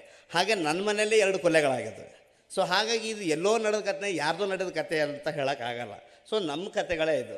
ಸೊ ಇಡೀ ಲ್ಯಾಂಡ್ಲಾರ್ಡ್ ಸಿನಿಮಾಕ್ಕೆ ಅಭಿನಂದನೆಗಳು. ಯಾಕಂದರೆ ನನ್ನ ಕಥೆಯನ್ನು ನೀವು ಸಿನಿಮಾದ ಮೇಲೆ ತಂದಿರಿ. ನಿಮಗೆಲ್ರಿಗೂ ಆಭಾರಿಯಾಗಿದ್ದೀನಿ. ಧನ್ಯವಾದಗಳು. Thank you. Jai Bhim. Cinema ನಾನು 2 ಸಲ ನೋಡಿದೆ. ಮೊದಲನೇ ಸಲ ನನಗೆ ನನ್ನ ವಿದ್ಯಾರ್ಥಿ ಯೂನಿವರ್ಸಿಟಿಯಿಂದ ಫೋನ್ ಮಾಡಿ ಸಿನಿಮಾ ನಮ್ಮ ಜನದ ಬಗ್ಗೆ ಇದೆ, ಅದು ಕಾಟೇರೆ ಬಂದಾಗಲೂ ಆ ಥರ ಹೇಳಿದ್ದ. ವಿಜಯ್ ಅವ್ರ ಸಿನಿಮಾನ ನಾವು ತುಂಬ ನೋಡ್ತೀವಿ. ಅವ್ರು ಕೊಟ್ಟಿರೋ ಬ್ಲ್ಯಾಕ್ ಎಸ್ಥೆಟಿಕ್, ಕಪ್ಪು ಕರಿಯ ಐ ಲವ್ ಯು ಅನ್ನೋದ್ರಿಂದ ಇಡ್ಬೋದು, ಅಥವಾ ಅವ್ರು ನಿರ್ವಹಿಸ್ಕೊಂಡು ಬಂದಿರೋ ಸಿನಿಮಾದ ಯಾನದಲ್ಲಿ ತಳಸ್ತರದ ಬದುಕು, ಆ ಸಂಕಟಗಳು ಕಾಣಿಸ್ಕೊಳ್ತವೆ. ಅದು ಕಮರ್ಷಿಯಲ್ ಫ್ರೇಮಲ್ಲಿದ್ದರೂ ಸಹ. ಹಾಗಾಗಿ ಅವ್ರ ಸಿನಿಮಾಗಳು ನನಗೆ ಇಷ್ಟ. ಈ ಸಿನಿಮಾವನ್ನು ನಾನು ಮಗು ಮತ್ತು ಆಗಲೇ ಈ ಸಿನಿಮಾ ಬಗ್ಗೆ ಒಂದು ಬೇರೆ ಥರ ಶುರುವಾಗಿತ್ತು ನಮ್ಮ ಇಂಟೆಲೆಕ್ಚುಯಲ್ ವಲಯದಲ್ಲಿ ಮತ್ತು ಬೇರೆ ಬೇರೆ ವಲಯದಲ್ಲಿ ಮಾತಾಡಿಕೊಳ್ಳುವಂಥ ಒಂದು ಐಡಿಯಾಲಜಿಕಲ್ ಲೆವೆಲ್ ಮಾತಾಡುವಂಥ. ನಾನು ಅದನ್ನು ಯಾವುದು ಗಮನಿಸ್ತೇನೆ. ನಾನು ಮತ್ತು ವಿದ್ಯಾ ಅಂದರೆ ನನ್ನ ಹೆಂಡತಿ ಮತ್ತು ಮಗು ಹೋಗಿ ಸಿನಿಮಾ ನೋಡ್ದೆ. ಮತ್ತು ನಾನು ಇನ್ವೈಟ್ ಮಾಡಿದೆ ನಮ್ಮ DR ಬಳಗದ ಗೆಳೆಯರನ್ನ, ಒಂದು ಫ್ಯಾಮಿಲಿ ಸಿನಿಮಾ ನೋಡೋಣ ಬನ್ನಿ ಅಂತ. ಅವ್ರು ಬರಲಿಲ್ಲ. ಸಿನಿಮಾ ನೋಡ್ಕೊಂಡು ಬಂದಾಗ ಮಗು ನನಗೆ ರಿಯಾಕ್ಟ್ ಮಾಡಿದಂಥದ್ದು ನಂಗೆ ತುಂಬ ಇಷ್ಟ ಆಯಿತು. ನನ್ನ ಮಗಳು, ಪಪ್ಪ ಅವ್ರನ್ನ ಕರೀದೇ ಇದ್ದಿದ್ದೇ ಒಳ್ಳೆಯದಾಯಿತು ಪಪ್ಪ, ಇಂಥ ಸಿನಿಮಾಗಳಿಗೆ ಅವರು ತುಂಬ ನೆಟ್ಫ್ಲಿಕ್ಸು ಮತ್ತು ಪ್ರೈಮ್ ವಿಡಿಯೋದಲ್ಲಿ ಹಾಲಿವುಡ್ ಮೂವಿ ಅದೆಂಥವು ನೋಡ್ತಾರೆ, ಬಟ್ ನಮಗೆ ಈ ಸಿನಿಮಾ ಭಾಳ ಇಷ್ಟ ಆಯಿತು ಅಂತ ಮಗು ಹೇಳಿತ್ತು. ಅಂದರೆ ನಾವು ಮೇಡಮ್ ಅವ್ರು ಹೇಳಿದ್ರಲ್ಲ, ಇವತ್ತು ಸೋಷಿಯಲ್ ಸೈನ್ಸೇ ಗೊತ್ತಿಲ್ಲ ಮಕ್ಕಳಿಗೆ, ಸಮಾಜದ ಗೊತ್ತಿಲ್ಲ. ಆ ಚರಿತ್ರೆಯನ್ನು ಮತ್ತೆ ಓಪನ್ ಮಾಡುವ, ಮತ್ತು ಇವತ್ತಿನ ಜನಾಂಗ, ಅಂದರೆ ಜನಾಂಗ ಮೀನ್ಸ್ ನಾನು ತಲೆಮಾರು ಅಂತ ಹೇಳ್ತಾ ಇರೋದು, ಭೂಮಿ ಬಗ್ಗೆ ಗೊತ್ತಿಲ್ಲ, ಮನುಷ್ಯ ಸಂಬಂಧಗಳ ಐರಾರ್ಕಿ ಗೊತ್ತಿಲ್ಲ, ಒಂದು ರೀತಿ ರೋಬೋಟ್ ಕಲ್ಚರ್ನ ಎಡೆಗೆ ಹೋಗ್ತಾ ಇರ್ಬೇಕಂತ ಸಂದರ್ಭದಲ್ಲಿ ಇನ್ನು ಇದ್ರ ಒಳಗಡೆ ಜಾತಿ ಐರಾರ್ಕಿ, ದಲಿತರು ಗೊತ್ತೇ ಇಲ್ಲ. ಈವನ್ ನಮ್ಮ ಮನೆಯಲ್ಲಿ ಓದುವಂಥ ಮಕ್ಳಿಗೂ ಅದೊಂದು ರೀತಿ ಮರೆಯಾಗ್ತದೆ. ಅಂಥ ಸಂದರ್ಭದಲ್ಲಿ ಸಮಾಜ ಹೀಗಿದೆ, ಹಳ್ಳಿ ಹೀಗಿದೆ, ಆ ಹೈರಾರ್ಕಿಲಿ ಇಂಥವ್ರ ಬದುಕು ಹೀಗಿದೆ ಅನ್ನೋದನ್ನು ತುಂಬ ಚೆನ್ನಾಗಿ ಸಿನಿಮಾ ಹೇಳಿದೆ. ಈ ಲೈನ್ನಲ್ಲಿ ಹಳೆಯ ಸಿನಿಮಾಗಳು ನಾನು ನೋಡಿದಾಗ ನನಗೆ ಭಕ್ತಚೇತ ಇರ್ಬೋದು, ಅಣ್ಣವರ ಭಕ್ತಚೇತ, ಈವನ್ ಗಿರಿಕನ್ಯೆ, ಒಂಥರದ ಕಾಫಿ ತೋಟದಲ್ಲಿ ಕೆಲಸ ಮಾಡುವಂಥ ವರ್ಕರ್ಸ್ ಇರ್ಬೋದು. ನಾನು ಜಿದ್ದು ನೋಡ್ತಿದ್ದೆ, ಅವರು ಪ್ರಭಾಕರ್ದು ಜಿದ್ದು ನೋಡಬೇಕಾದ್ರೆ ಆ ಥರ ಅನ್ನಿಸ್ತು. ಭೂತ ಇನ್ಮಗ ಅಯ್ಯೋ ಸಿನಿಮಾ, ಅದು ಒಂದು ರೀತಿ ಸೂಚ್ಯವಾಗಿ ಅದು ಸಿನಿಮಾಗ್ರಫಿ ಒಳಗಡೆ ಸೂಕ್ಷ್ಮವಾಗಿ ಮಾತಾಡುತ್ತೆ. ಹಾಗಾಗಿ ಕಾಟೇರೆ ನೋಡಿದೆ. ಅದಾದಮೇಲೆ ಈ ಸಿನಿಮಾ ಈ ಒಂದು ರೀತಿ ಟ್ರಿಗರ್ ಮಾಡುತ್ತೆ. ಇದು ಈಗ ಸಂವಿಧಾನ ಅಂದರೆ ಸಂವಿಧಾನ, ಕಾನ್ಸ್ಟಿಟ್ಯೂಷನ್ ಅಂದರೆ ಎಜುಕೇಟ್ ಮಾಡುತ್ತೆ. ಇದಕ್ಕೆ ಬೇರೆ ಮಿತಿಗಳಿರ್ಬೋದು, ನಾನು ಅದನ್ನು ಮಾತಾಡೋದಕ್ಕೆ ಹೋಗಲ್ಲ, ಬಟ್ ಎಜುಕೇಟ್ ಮಾಡುತ್ತೆ. ಕಲೆ ಬರೀ ಮನೋರಂಜನೆ ಅಲ್ಲ ಅನ್ನೋದು ನಮಗೆಲ್ರಿಗೂ ಗೊತ್ತಿದೆ. ಸೊಸೈಟಿ ಅದನ್ನು ಸೋಷಲೈಸ್ ಮಾಡಬೇಕು, ಯಾವ ಜನಗಳನ್ನ ಮಾಡಬೇಕು. ಮತ್ತು ಇದುವರೆಗೂ ನಾವು ಕನ್ನಡ ಸಿನಿಮಾ ಒಂದು ಜಗತ್ತು ತನಗೆ ಬೇಕಾದನ್ನು ತಗೊಂಡು ಯಾರನ್ನ ಅದು ಒಂದು ರೀತಿ ತೋರಿಸಿದೆ ಅಂದಾಗ ಈ ಜಗತ್ತನ್ನು ತೋರಿಸಿಲ್ಲ. ಹಾಗಾಗಿ ಕನ್ನಡ ಸಿನಿಮಾ ಚರಿತ್ರೆ ಒಳಗಡೆ ನಡೆದಿರ್ತಕ್ಕಂಥ ಒಳರಾಜಕಾರಣ ಮತ್ತು ಒಂದು ಪಾಪ್ಯುಲರ್ ಮೂವಿ ಅಂದರೆ ಹೀಗೆ ಇರಬೇಕು ಅನ್ನೋ ಇದೆಲ್ಲವನ್ನು ಕೂಡ ಸಿನಿಮಾ ತನ್ನ ಮಿತಿ ಒಳಗಡೆ ಅದು ಒಡ್ಕೊಳ್ತಾ ತುಂಬ ಚೆನ್ನಾಗಿ ಎಜುಕೇಟ್ ಮಾಡುತ್ತೆ. ಇದನ್ನು ನಾನು ಇಂಟೆಲೆಕ್ಚುಯಲ್ ಪ್ರೇಮಲ್ಲಿ ನನಗೆ ಮಾತಾಡೋಕ್ಕೆ ಇಷ್ಟ ಇಲ್ಲ. ನಾನು ಕೂತ್ಕೊಂಡು ಆ ಸಿನಿಮಾ ನೋಡ್ಬೇಕಾದ್ರೆ ನನ್ನ ಕಣ್ಣಲ್ಲಿ ನೀರು ಬಂದಿದೆ. ಉಮಾಶ್ರೀ ಅವರು ನಮ್ಮ ಹಿಂಗೆ ಡ್ಯಾನ್ಸ್ ಮಾಡೋದು ನನ್ನ ತಾಯಿ ನೆನಪು ಬಂದಿದ್ದಾಳೆ. ನಮ್ಗೆ ಇನ್ನೂ ಜಮೀನು ಸಿಕ್ಕಿಲ್ಲ, ಆ ಸಂವೇದನೆ ನಂದು ಅಂತ ಅನಿಸುತ್ತೆ. ಹಾಗಾಗಿ ಒಂದು ಅದ್ಭುತವಾದಂಥ ಸಿನಿಮಾ ಇದು ಕಮರ್ಷಿಯಲ್ ಪ್ರೇಮಲ್ಲಿ. ನನಗೆ ಫಸ್ಟ್ ಆಫ್ ಆಲ್ ನಾವು ವಿದ್ವಾಂಸರು ಮಾಡಿರುವಂಥ ಕೆಟ್ಟ ಕೆಲಸ ಏನು ಅಂದರೆ, ಇದು ಆರ್ಟ್ ಮೂವಿ, ಕಮರ್ಷಿಯಲ್ ಮೂವಿ ಅಂತೇಳಿ ಬೈಫರ್ಗೇಟ್ ಮಾಡಿದ್ದೀವಲ್ಲ, ಇದೇ ಕನ್ನಡ ಸಿನಿಮಾ ಜಗತ್ತು ಮತ್ತು ಕನ್ನಡ ಕಲಾ ಲೋಕವನ್ನು ಒಂದು ರೀತಿ ಒಡೆದಾಕಿದೆ. ಅದು ಒಂದು ಕಮರ್ಷಿಯಲ್ ಮೂವಿನಲ್ಲಿ ಕೂಡ ಹ್ಯೂಮನ್ ಕಂಟೆಂಟ್ ಇರುತ್ತೆ, ಸೋಷಿಯಲ್ ಕಂಟೆಂಟ್ ಇರುತ್ತೆ, ಅದನ್ನು ನಾವು ನೋಡಬೇಕು. ಆಮೇಲೆ ಸಿನಿಮಾ ರಿಸೀವ್ ಮಾಡೋವಂಥ ಆಡಿಯನ್ಸ್ನ ಮ್ಯಾನರ್ಸು, ಅವರು ಇದೆಲ್ಲವೂ ಕೂಡ ಬಹಳ ಮುಖ್ಯನೇ. ನಾವು ಬರೀ ಕೇವಲ ವಿದ್ವಾಂಸರಿಗೆ ಸಿನಿಮಾ ಮಾಡ್ಕೊಂಡು ಇದು ಆರ್ಟ್ ಮೂವಿ, ಇದು ಕಮರ್ಷಿಯಲ್, ಈ ಥರದ್ದೆಲ್ಲ ಹೋಗಬೇಕು. ಕನ್ನಡ ಜಗತ್ತನ್ನು ಈ ಥರದ ವಿದ್ವಾಂಸರು ವಿಧ್ವಂಸ ಮಾಡಿಬಿಟ್ಟಿದ್ದಾರೆ. ಈ ಥರ ಅದು ಜನಪ್ರಿಯ ಕಲೆ, ಜನಪ್ರಿಯ ಮೂವಿ, ಇದು ಜನಪದ, ಹೀಗೆ ಇದೆಲ್ಲೂಗಿಂತ ಭಾಳ ಮುಖ್ಯವಾಗಿ ಮನುಷ್ಯನ ಸಂವೇದನೆ ಮುಖ್ಯ, ಹ್ಯೂಮನ್ ಕಂಟೆಂಟ್ ಮುಖ್ಯ, ಮತ್ತು ಸಮಾಜದ ಚರಿತ್ರೆಯನ್ನು ಸ್ಕ್ರೀನ್ ಮೇಲೆ ತೋರಿಸೋದಿದೆಯಲ್ಲ. ಕೆಲವರು ಹೇಳಿದರು ಬಿಗ್ ಸ್ಕ್ರೀನು ಜನರನ್ನು ಮೂರ್ಖರನ್ನಾಗಿ ಮಾಡಿದೆ ಅಂತ. ಮಾಡಿರ್ಬೋದು, ಬಟ್ ಈ ಥರದ ಸಿನಿಮಾಗಳು, ಈ ಥರದ ಒಂದು ಜರ್ನಿ ಜನರನ್ನು ಕೂಡ ಎಜುಕೇಟ್ ಮಾಡ್ತವೆ. ಆ ಹಿನ್ನೆಲೆಯಲ್ಲಿ ಈ ಸಿನಿಮಾ ಗೆಲ್ತಾ ಇದೆ. ನಾವೇನು ಗೆಲ್ಲಿಸೋ ಅಗತ್ಯ ಇಲ್ಲ. ಇದು ಆ ಥರದ ಒಂದು ವ್ಯಾಪಕವಾಗಿ ಜನರನ್ನು ಮುಟ್ಟುತ್ತೆ ಅಂತ ಹೇಳ್ತಾ, ನನಗೆ ಸಿನಿಮಾ 2 ಸಲ ನೋಡಿರೋದಕ್ಕೂ ಕೂಡ ನನಗೇನು ರಿಪೀಟ್ ಅಂತ ಅನಿಸಿಲ್ಲ. ಖುಷಿಯಾಗಿದೆ. ಧನ್ಯವಾದಗಳು ಸರ್. ಮತ್ತು ಎಲ್ರಿಗೂ ಕೂಡ ಈ ಸಿನಿಮಾ ತುಂಬ ಚೆನ್ನಾಗಿ ಮಾಡಿದ್ದಾರೆ. ಎಲ್ರಿಗೂ ಕೂಡ ಧನ್ಯವಾದಗಳು. Thank you. ನಂದೊಂದು 2 ಪ್ರಶ್ನೆ ಅಥವಾ ಅನಿಸಿಕೆ ಮಾತ್ರ ಹೇಳ್ಬಿಟ್ಟು ಹೋಗ್ಬಿಡ್ತೀನಿ. ಲಾಸ್ಟ್ ಒಂದು 3 ಇಯರ್ಸಲ್ಲಿ ಕರ್ನಾಟಕದಲ್ಲಿ 8,355 ಬಾಲ್ಯ ವಿವಾಹ ಆಗಿದ್ದಾವೆ. ಪ್ಲಸ್ ಬಾಲ್ಯ ವಿವಾಹ ಮತ್ತು ಶಾಲೆ ಬಿಟ್ಟೋ ಸಂಖ್ಯೆ ಜಾಸ್ತಿ ಇದೆ. ಇದೆಲ್ಲ ಕೂಡ ನಮ್ಮ SC/ST ಸಮುದಾಯಗಳಿಂದಲೇ ಆಗಿರೋದು. ಇನ್ನು ಅಪ್ಪರ್ ಕ್ಯಾಸ್ಟದೆಲ್ಲ ಅಂದರೆ ಶೂದ್ರರವರೆಲ್ಲ ತುಂಬ ಕಡಿಮೆ ಇರುತ್ತೆ. ಸೊ ನಾವು ನೋಡಿದ್ರೆ ಇಲ್ಲೆಲ್ಲ ಸಿನಿಮಾ ಆಗಲಿ, ಸಿನಿಮಾ ಬಿಡಿ ತುಂಬ ಚೆನ್ನಾಗಿ ಮಾಡಿದ್ದಾರೆ ಸಿನಿಮಾ. ಬಟ್ ಎಲ್ಲರೂ ಹೇಳ್ತಾರೆ ಅಂದರೆ ಭೂ ಹೋರಾಟ, ನಮಗೆ ಭೂಮಿ ಬೇಕಂತ, ಶಿಕ್ಷಣ ಬೇಕಂತ ಯಾಕೆ ಯಾರು ಇದು ಮಾಡ್ತಿಲ್ಲ? ಮುಖ್ಯ ಬೇಕಾದ್ರೆ ನಮಗೆ ಶಿಕ್ಷಣ. ಬಾಬಾ ಸಾಹೇಬರು ಅವರೇನಾದ್ರು ನನಗೆ 5 ಎಕರೆ ಬೇಕು, 10 ಎಕರೆ ಬೇಕಂತ ಅವರೇನಾದ್ರು ಫೈಟ್ ಮಾಡಿದರೆ ಅವ್ರಿಗೆ 500 ಎಕರೆ ಸಿಗ್ತಾಯಿತ್ತು ಆ ಕಾಲದಲ್ಲಿ. ಬಟ್ ಅವರು ಶಿಕ್ಷಣ ಬೇಕು ಅಂದರು, ಫಾರಿನ್ಗೆ ಹೋದರು, ಬಂದರು, ನಮಗೊಂದು ಒಳ್ಳೆಯ ಸಂವಿಧಾನ ಕೊಟ್ಟರು. ಅದ್ರ ಬಗ್ಗೆ ನಾವು ಒಂದಷ್ಟು ಮಾತಾಡಬೇಕು. ಅದೆಲ್ಲ ಆದಾಗ ಏನಾಗುತ್ತೆ, ಈ ಬಾಲ್ಯ ವಿವಾಹ ಆಗಲಿ ಅಥವಾ ಶಾಲೆ ಬಿಡೋದಾಗಲಿ ಅದ್ಯಾವುದೂ ಆಗೋದಿಲ್ಲ. ಸೊ ಅಷ್ಟು ನಾನು ಹೇಳ್ತೀನಿ. ಅಂದರೆ ನಾವು ಸಿನಿಮಾ ಬಗ್ಗೆ ಅಲ್ಲ, ಸಿನಿಮಾದ ಹೊರತಾಗಿ. ಆಮೇಲೆ ಸಿನಿಮಾದಲ್ಲಿ ಕೂಡ ಅದೊಂದು ಲೋಪ ಅಂತಲ್ಲ, ಅದೊಂದೇನೋ ಕತೆಗೆ ಒಂದೇನೋ ಥ್ರಿಲ್ ಬೇಕಂತ ಇದು ಸರ್ ಹೇಳ್ತಾರಲ್ಲ, ಆ ಥ್ರಿಲ್ಗೋಸ್ಕರ ಇದು ಮಾಡಿರ್ಬೋದು. ಈಗ ಕೊಡ್ಲಿ ರಾಚಯ್ಯನ ಮಗಳು ದೇವದಾಸಿ ಆಗೋದಕ್ಕೆ ರೆಡಿ ಆಗಲು ಕೂತಿದ್ದಾಳೆ. ತಾಳಿ ಕಟ್ಟಬೇಕು, ಎಲ್ರಿಗೂ ಒಂಥರ ಏನು ರೋಮಾಂಚನ ಏನಾಗುತ್ತೆ ಅಂತ. ಅದು ಕಾಪಾಡೋಕೆ ಅವರಪ್ಪ ಎಂಟ್ರಿ, ಜನ ಎಲ್ಲ ಕ್ಲಾಪ್ ಹೊಡಿತಾರೆ. ಇದೇನು ಹೇಳುತ್ತೆ ಇದು ಅಂದರೆ, ಅಂಥ ವಿದ್ಯಾವಂತ ಹುಡುಗಿ, ಒಬ್ಬ ಕಾನ್ಸ್ಟೇಬಲ್ಲು, ಅಂದರೆ ಆ ಹುಡುಗಿ ನೆಕ್ಸ್ಟ್ ಏನೋ PS ಎಕ್ಸಾಮ್, IPS ಏನೋ ಒಂದು ಎಕ್ಸಾಮ್ ಬರೆದಂಥ ಹುಡುಗಿ, ಆಕೆ ಕಾಪಾಡ್ಕೊಳ್ಳೋಕ್ಕೆ ಅವರಪ್ಪ ಬೇಕಾ? ಇಷ್ಟು ನನ್ನ ಪ್ರಶ್ನೆ. Thank you. ಎಲ್ಲರೂ ಸೇರಿ ಇದೊಂದು ಸಂವಾದ ಆಗಬೇಕು. ನನ್ನ ಪ್ರಶ್ನೆ ಆಮೇಲೆ ಸಿನಿಮಾ ಬಗ್ಗೆ ನನ್ನ ಅನಿಸಿಕೆ ಎರಡೂ ಚಿಕ್ಕದಾಗಿ ಹೇಳಿ ಮುಗಿಸ್ತೀನಿ, ಸಮಯಾವಕಾಶ ಕಡಿಮೆ ಇರೋದ್ರಿಂದ. ಈ ರೀತಿಯಾದಂಥ ಸಂವಾದಗಳು ಚಲನಚಿತ್ರದ ಬಗ್ಗೆ ನಾನು ಕಂಡಂಗೆ ಆಗಿರೋದು ಒಂದು 15-16 ವರ್ಷಗಳ ಹಿಂದೆ. ಅದಾದ ನಂತರ ಯಾವುದೇ ಸಂವಾದಗಳು ಆಗಿಲ್ಲ. ಅದು ಭಾಳ ಒಂದು ವಿಷಯ, ದೊಡ್ಡ ವಿಷಯ. ಈಗ ಲ್ಯಾಂಡ್ಲಾರ್ಡ್ ಬಗ್ಗೆ ಸಂವಾದ ಆಗ್ತಿರೋದು.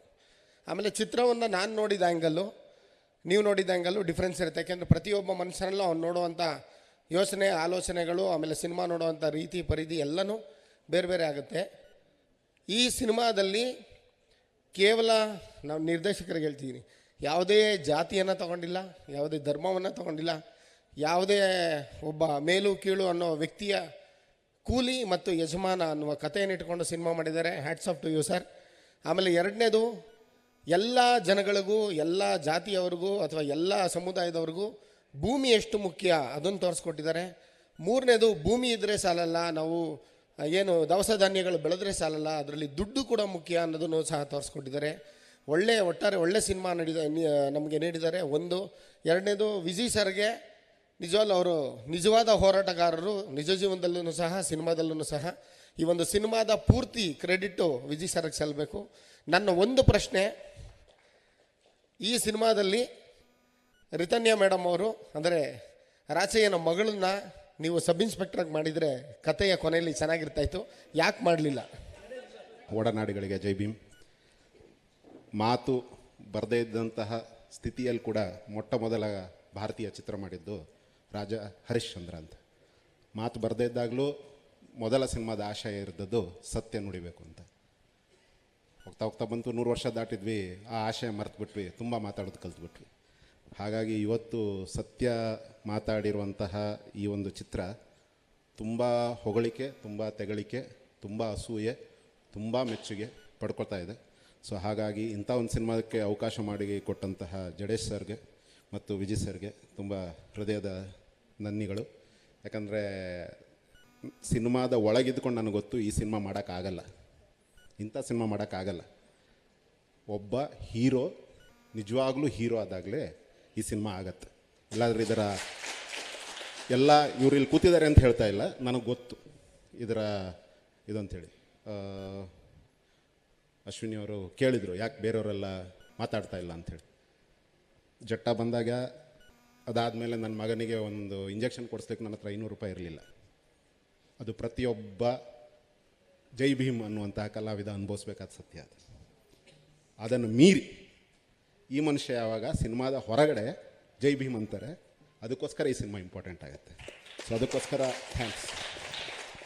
ನಮಗೆಲ್ರಿಗೂ ಗೊತ್ತಿರೋ ಹಲವಾರು ಕೇಸ್ ಇದೆ. ಬನ್ವಾರಿ ದೇವಿ ಅನ್ನೋರೊಬ್ಬರನ್ನ ಪಬ್ಲಿಕ್ಕಾಗಿ ರೇಪ್ ಮಾಡಿದರು, ಕೋರ್ಟಿಗೆ ಹೋಯಿತು. ಕೋರ್ಟಲ್ಲಿ ಎಲ್ಲ ಸಾಕ್ಷಿಗಳಿದ್ದರೂ ಕೂಡ ಸಿಟ್ಟಿಂಗ್ ಜಡ್ಜ್ ಒಂದು ಜಡ್ಜ್ಮೆಂಟ್ ಬರೀತಾರೆ, ಇವಳು ಕೆಳಜಾತಿಯೊಳಗಿರೋದಕ್ಕೆ ದೊಡ್ಡ ಜಾತಿಯವರು ಇವ್ರನ್ನ ಮುಟ್ಟಲ್ಲ, ಹಾಗಾಗಿ ಇಲ್ಲಿ ರೇಪ್ ನಡೆದಿಲ್ಲ ಅಂಥೇಳಿ. ಖೈರ್ಲಾಂಜಿ ನಡೆಯುತ್ತೆ. ಯಾರಿಗಾದ್ರೂ ಗೊತ್ತಿಲ್ಲಾರ ಸುಮ್ಮನೆ ನೋಡಿ ಸುರೇಖಾ ಭೂತ್ಮಂಗಿ ಅನ್ನೋರು ಯಾರು, ಆ ಪರಿವಾರಕ್ಕೆ ಏನಾಯಿತು ಅಂಥೇಳಿ. ಹಾಗಾಗಿ ಇಂಥ ಸಿನಿಮಾದ ಕತೆ ಬರಿಬೇಕಾದ್ರೆ ಒಂದು ಧ್ವನಿ ಬರಲಿಕ್ಕೆ ಸಾಧ್ಯನೇ ಇಲ್ಲ. ನಮಗೇ ಗೊತ್ತಿಲ್ಲದಿದ್ದಂಗೆ ಇದೆಲ್ಲ ಧಮನಿತ ಧ್ವನಿಗಳು ಜೋರಾಗಿ ಕಿರಿಸ್ಲಿಕ್ಕೆ ಶುರು ಮಾಡೋದಕ್ಕೆ ಇಷ್ಟೆಲ್ಲ ವಿಷಯಗಳು ಯಾಕೆ ಬರಬೇಕು ನಮ್ಗೆ ಗೊತ್ತಿಲ್ಲ. ನನ್ನ ಸಿನಿಮಾದಲ್ಲಾಗತ್ತೆ. ಅಮರಾವತಿ ಟೈಮಲ್ಲೂ ಅದೇ ಹೇಳಿದರು. ಯಾಕಂದರೆ ಇದೊಂದು ನಮಗೆ ಎಲ್ಲ ಮೇಕರ್ಸ್ಗಳಿಗೆ ಒಂದು ಮಾತಿರುತ್ತೆ, ಇದು ಒಂದೇ ಅವಕಾಶ ಇರೋದು ನನಗೆ ಅಂಥೇಳಿ. ಇನ್ನೂ ತನಕ ಜಡೇಶ್ ಅವರು ಗುಡ್ ಡೈರೆಕ್ಟರ್ ಆಗಿದ್ದರು. ಈಗ ಇವರನ್ನು ನಾನು ಹತ್ತಿರ ಸೇರಿಸ್ಕೋಬೇಕೋ ಬೇಡ ಅಂತ ಯೋಚಿಸುವ ಒಂದು ದೊಡ್ಡ ನಿರ್ಮಾಪಕರ ವರ್ಗ ಹಿಂದೆ ಮುಂದೆ ಯೋಚಿಸುತ್ತೆ. ಬಟ್ ನೀವು ಒಂಥರ ಬೇರೆ ಸರ್, ನೀವು ಸ್ಟಾರ್ ಆಗಿಬಿಟ್ರಿ. ನೀವು ಸ್ಟಾರ್ ಆಗಿಬಿಟ್ರಿ. The only reason why he can afford it also is success. ಇವರ ಹಿಂದಿನ 2 ಸಿನಿಮಾನ, ಅದು ಬೇರೆ ಯಾರೂ ಅಲ್ಲ, ಕೋವಿಡ್ ಬಂತು, ಕನ್ನಡ ಸಿನಿಮಾ ಯಾರೂ ಬರ್ತಾ ಇರಲಿಲ್ಲ ಅಂತ ಸಂದರ್ಭದಲ್ಲಿ ಇವರೇ ಎತ್ತಿ 2 ಸಿನಿಮಾ ಮಾಡಿದರು, ಸಲಗ ಮತ್ತು ಭೀಮ. ಅದು 2 ಸಕ್ಸಸ್ ಆಗಿರೋದಕ್ಕೆ ಈ ಸಲಗನ ಹಿಡಿಯೋಕ್ಕಾಗಲ್ಲ ಅಂತ ಬಿಟ್ಬಿಟ್ರಿ. ಸೊ ಹಾಗಾಗಿ ನಾನು ಉತ್ಪ್ರೇಕ್ಷೆಯಾಗಿ ಹೇಳ್ತಾ ಇಲ್ಲ, ಫ್ಯಾನಾಗಿ ಹೇಳ್ತಾ ಇಲ್ಲ, ಇದು ಒಳಗಿರುವಂಥ. ಯಾಕಂದರೆ ನಮ್ಮಲ್ಲಿ ಕ್ರೌರ್ಯ ತುಂಬ ಮೆಚ್ಯೂರ್ಡ್ ಆಗಿದೆ, ತುಂಬ ಕಲ್ಚರ್ಡ್ ಆಗಿದೆ. ನಮ್ಮಲ್ಲಿ ತಮಿಳ್ರು ಸಿನಿಮಾಗಳಾಗೋ ಥರ ಅಡಿ ಬಡಿ ಕಚ್ಚು ಅನ್ನೋ ಜಾತಿ ಕ್ರೌರ್ಯ ಆಗಲ್ಲ. ನಮ್ಮದು ತುಂಬ ಅಂದರೆ ಕುಯ್ಸ್ಕೊಂಡವನಿಗೆ ಗೊತ್ತಿರಲ್ಲ ಕುಯ್ದಿದ್ದಾರೆ ಅಂಥೇಳಿ. ತುಂಬ ಒಂದು ಲೇಯರ್ಡ್ ಕ್ರೌರ್ಯ ಇದೆ ನಮ್ಮಲ್ಲಿ. ಅದು ಎಲ್ರಿಗೂ ಗೊತ್ತಿರೋ ವಿಷಯಗಳು, ಯಾರೆಲ್ಲ ಹೋರಾಟದಲ್ಲಿದ್ದಾರೆ ಗೊತ್ತಿರುವಂಥದ್ದು. ಇದಕ್ಕೋಸ್ಕರ ಪ್ರತಿ ಸಲ ಮೈಕ್ ಕೊಟ್ಟಾಗ ನಾವು ತುಂಬ ಹಳಸಲು ಮಾತೇ ಕೇಳ್ತಾ ಇರ್ತೀವಿ. ತುಂಬ ಖುಷಿಯಾಯಿತು, ಇದು ನಮ್ಮ ಭಾಗ್ಯ, ಇದು ನಮ್ಮ ಪುಣ್ಯ. ಒಳಗಡೆ ನನಗೆ ನಿಜಕ್ಕೂ ಎಷ್ಟೋ ಆ್ಯಕ್ಟರ್ಸ್ಗಳು ಗೊತ್ತು, ಎಷ್ಟೋ ಡೈರೆಕ್ಟರ್ಸ್ಗಳು ಗೊತ್ತು, ಯಾರು ಒಂದು ವೇಳೆ ಸಿಟ್ಟಿಂಗಲ್ಲಿ ಕೂತ್ಕೊಂಡಾಗ ತುಂಬ ಪ್ರಬುದ್ಧವಾಗಿ ಮಾತಾಡ್ತಾರೆ. ಆದರೆ ಹೊರಗಡೆ ಒಂದು ಬುದ್ಧ ಭಾರತದ ಬಗ್ಗೆ ಮಾತಾಡೋಕ್ಕೆ ಅವ್ರಿಗೆ ಧೈರ್ಯ ಇರಲ್ಲ. ಯಾಕೆ ಧೈರ್ಯ ಇರಲ್ಲ ಅಂದರೆ ಅದನ್ನು ಅನುಭವಿಸಿರೋದು ನನಗೆ ಚೆನ್ನಾಗಿ ಗೊತ್ತು.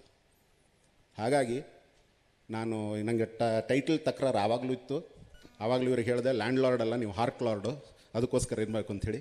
ಈಗ ಹೇಳ್ತೀನಿ, ಇದು ಲ್ಯಾಂಡ್ ಲಾರ್ಡ್ ಅಲ್ಲ, ಲ್ಯಾಂಡ್ ಮಾರ್ಕ್ ಸಿನಿಮಾ. ಸೊ ಹಾಗಾಗಿ ಜಡೇಶ್ ಥ್ಯಾಂಕ್ಸ್ ಇಂಥ ಒಂದು ಸಿನಿಮಾಗೆ ನನಗೆ ಅವಕಾಶ ಕೊಟ್ಟಕ್ಕೆ. ಆಮೇಲೆ ಅದೇ ನಾನು ಟೆಕ್ನಿಕಲಿ ಅಥವಾ ಕ್ರಾಫ್ಟ್ಸ್ಮ್ಯಾನ್ಶಿಪ್ ಅನ್ನೋದು ಬರೋದಕ್ಕೆ ಒಂದು ವಸ್ತುವಿಂದ ತುಂಬ ದೂರ ಇರಬೇಕಾಗತ್ತೆ. ಸೊ ಹಾಗಾಗಿ ಇದೆಲ್ಲ ವಿಷಯಗಳು ಬರ್ತಾ ಇರುತ್ತೆ, ಅದು ಹೆಚ್ಚು ಧ್ವನಿಸ್ತಾ ಇರುತ್ತೆ. ನನಗೆ ಜಡೇಶ್ವರ ಕಷ್ಟ ಅರ್ಥ ಆಗುತ್ತೆ. ಅವ್ರು ಏನೆಲ್ಲ ರಿಸರ್ಚ್ ಮಾಡಿರ್ಬೋದು, ಅನುಭವಿಸಿರ್ಬೋದು, ಅದನ್ನೆಲ್ಲವನ್ನು ಹಾಕಿದಾಗ ಇದೊಂದು ಬಿಟ್ಬಿಟ್ರೆ ಮತ್ತೆ ಅವಕಾಶ ಸಿಗುತ್ತೋ ಇಲ್ವೋ, ಅದು ಸ್ಟಾರ್ ಇರಬೇಕು, ಅದು ಹೇಳ್ಬಿಡೋಣ. ಇದ್ರ ಒಂದು ತಾಯಿ ಕಷ್ಟ ಹೇಳೋಣ, ಹೆಣ್ಣಿನ ಕಷ್ಟ ಹೇಳೋಣ, ದೇವದಾಸಿ ಪದ್ಧತಿ ಬಗ್ಗೆ ಹೇಳೋಣ. ಒಬ್ಬ ಮನುಷ್ಯ ಇನ್ನೊಬ್ಬ ಮನುಷ್ಯನನ್ನು ಸಮಾನವಾಗಿ ನೋಡ್ಲಿಕ್ಕೆ ಆಗದೇ ಇರುವಂತಹ ಈ ದೇಶದ ಅತ್ಯಂತ DNA-ಯಲ್ಲಿರೋ ದೋಷವನ್ನು ಹೇಳೋಣ. ಇದನ್ನೆಲ್ಲ ಹೇಳೋಕ್ಕೆ ಪ್ರಯತ್ನ ಪಟ್ಟಿರಬೇಕಾದ್ರೆ ಹಲವಾರು ಧ್ವನಿಗಳು ಈ ಸಿನಿಮಾದಲ್ಲಿ ಇದಾಗಿದಾಗ ಎಲ್ಲೋ ಕ್ರಾಫ್ಟ್ಸ್ಮನ್ಶಿಪ್ಪಲ್ಲಿ ಇರ್ಬೋದು, ಬಟ್ ನನಗಲ್ಲ. ನನಗೆ ಥ್ಯಾಂಕ್ಸ್. ನನಗೆ ಜಸ್ಟ್ ಈ ಸಿನಿಮಾ ಅವಕಾಶ ಕೊಟ್ಟಕ್ಕೂ ಈ ಸಿನಿಮಾ ಮಾಡೋದಕ್ಕೂ ಥ್ಯಾಂಕ್ಸ್ ಅಂತೀನಿ. ಹೆಚ್ಚೆಚ್ಚಾಗಲಿ ಈ ಸಿನಿಮಾ, ಹೆಚ್ಚೆಚ್ಚು ಹಣ ಬಂದಿದ್ದರೆ ಇನ್ನೂ ಬೇರೆ ಬೇರೆ ಹೀರೋಗಳು ನಾವು ಮಾಡ್ತೀವಿ ಅಂತ ಬರ್ತದೆ. ಯಾಕಂದರೆ ಅದೇ ಆಗೋದು. ಸಿನಿಮಾ ಸಿಂಪಲಾಗಿ ಹೇಳ್ತೀನಿ. ನನಗೊಬ್ಬ ಪ್ರೊಡ್ಯೂಸರ್ ಚೆನ್ನಾಗಿ ಹೇಳಿದರು, ಡೈರೆಕ್ಟ್ರೆ ನೀವು ಅಂಬೇಡ್ಕರ್ ಹೆಸರು ಹೇಳಿ ಸಿನಿಮಾ ಗೆದ್ದರೆ 10 ರೂಪಾಯಿ ಮೇಲೆ 11 ರೂಪಾಯಿ ಬರ್ರಿ, ಇಡೀ ಸ್ಕ್ರೀನ್ನ ನಾನು ನೀಲಿ ಮಾಡಿಬಿಡ್ತೀನಿ, ಅಲ್ಲಿ make it blue, no white screen or silver screen ಅಂತ ಹೇಳಿದ್ರು. ಇದು ನಮ್ಮ ದುರಂತವೂ ಹೌದು, ಬಟ್ ಇದು ನಮ್ಮ ಹೋರಾಟವೂ ಹೌದು. ನಾವಿಲ್ಲಿ ಏನೇ ಕಷ್ಟ ಹೇಳ್ಕೊಂಡ್ರು, ಅವತ್ತು ಬಾಬಾ ಸಾಹೇಬ್ರು ಏನು ಕಷ್ಟಪಟ್ಟರು ಅದ್ರ 10% ನಾವು ಯಾರೂ ಕಷ್ಟಪಟ್ಟಿಲ್ಲ. And if he can do it, he wanted us to do it, we will do it. So ಹಾಗಾಗಿ ತುಂಬ ಈ ಹೆಚ್ಚೆಚ್ಚು ಸಿನಿಮಾಗಳು ನೀವು ಹೇಳ್ದಂಗೆ ಹೆಚ್ಚೆಚ್ಚು ಸ್ಕೂಲು ಕಾಲೇಜಸ್ಗಳಲ್ಲಿ ಸಿನಿಮಾ ಆಗಲಿ, ದೇವ್ರಿಗೆ ಥ್ಯಾಂಕ್ಸ್. ಈ ಒಂದು ಇದಕ್ಕೆ ಕಾರಣಕರ್ತರಾಗಲಿ, ಅವ್ರು ತುಂಬ ಚಂದದ ಒಂದು ಬುಕ್ ಬರೆದಿದ್ದಾರೆ, ಬಡವರ ರಾಜ್ಕುಮಾರ್ ಅಂತ. ದಯವಿಟ್ಟು ಇದು ನಮ್ಮದು ಇದ್ರ ಕಡೆ ಅಂತ ಹೇಳ್ತೀನಿ, ಎಲ್ಲರೂ ತೊಗೊಂಡೋಗಿ ಓದಿ. ತುಂಬ ಅದಕ್ಕೆ ನಿಮ್ಗೆ ಥ್ಯಾಂಕ್ಸ್. ಸೊ ಎಲ್ಲರಿಗೂ ಈ ವಂದನಾರ್ಪಣೆ ಮಾಡುತ್ತಾ ಇನ್ನೊಮ್ಮೆ ಜೈ ಭೀಮ್, ಥ್ಯಾಂಕ್ ಯು. ನಾವು ಜಡೆ ಸರ್ ಥರ ಏನು ಮಾತಾಡೋಕ್ಕೆ ಬರಲ್ಲ ಸರ್. ಈ ಇಷ್ಟು ಪ್ರಗತಿಪರರ ಯೋಚನೆ ಅಂತ ಹೇಳ್ತೀವಲ್ಲ, ಇಷ್ಟು ಜನ ಕೂತು ಇಷ್ಟು ಜನ ವಿಶ್ಲೇಷಣೆ ಮಾಡಿದ್ರು ಸರ್ ಎಲ್ಲ ಟು ದ ಪಾಯಿಂಟ್, ಎಲ್ಲನೂ ಅದೇ ಥರನೇ ಇತ್ತು ಸರ್. ಒಂದು ರಿಸರ್ಚ್ ಅಂತ ಶುರು ಮಾಡಿದಾಗ ಈ ಸಿನಿಮಾದಲ್ಲಿ ನಾನೇ ಚಿಕ್ಕವನು ಅನಿಸುತ್ತೆ. ಮೇ ಬಿ ಈ ಸಿನಿಮಾ ನಡೆಯೋ ಕತೆ ಟೈಮಲ್ಲಿ ನಾನು ಹುಟ್ಟಿರಲೇ ಇಲ್ಲ ಮೇ ಬಿ. ಆಮೇಲೆ ನಂದು ಎಂಜಿನಿಯರಿಂಗ್ ಬೇರೆ, ನನಗೆ ಹಿಸ್ಟ್ರಿ ಗೊತ್ತಿಲ್ಲ, ಏನೂ ಗೊತ್ತಿಲ್ಲ, ಕಾನ್ಸೆಪ್ಟ್ ಗೊತ್ತಿಲ್ಲ. ಸೊ ಈ ವಿಚಾರಗಳನ್ನ ಹೇಳಬೇಕು 1982, 86 ಅಂತ ವಿಚಾರ ರಿಸರ್ಚ್ ಮಾಡಿದಾಗ ನಾನು ವಿಕಿಪೀಡಿಯಾದಲ್ಲಿ, ಯೂಟ್ಯೂಬಲ್ಲಿ ಎಲ್ಲ ಕಡೆ ಹುಡುಕಿದೆ ಸರ್.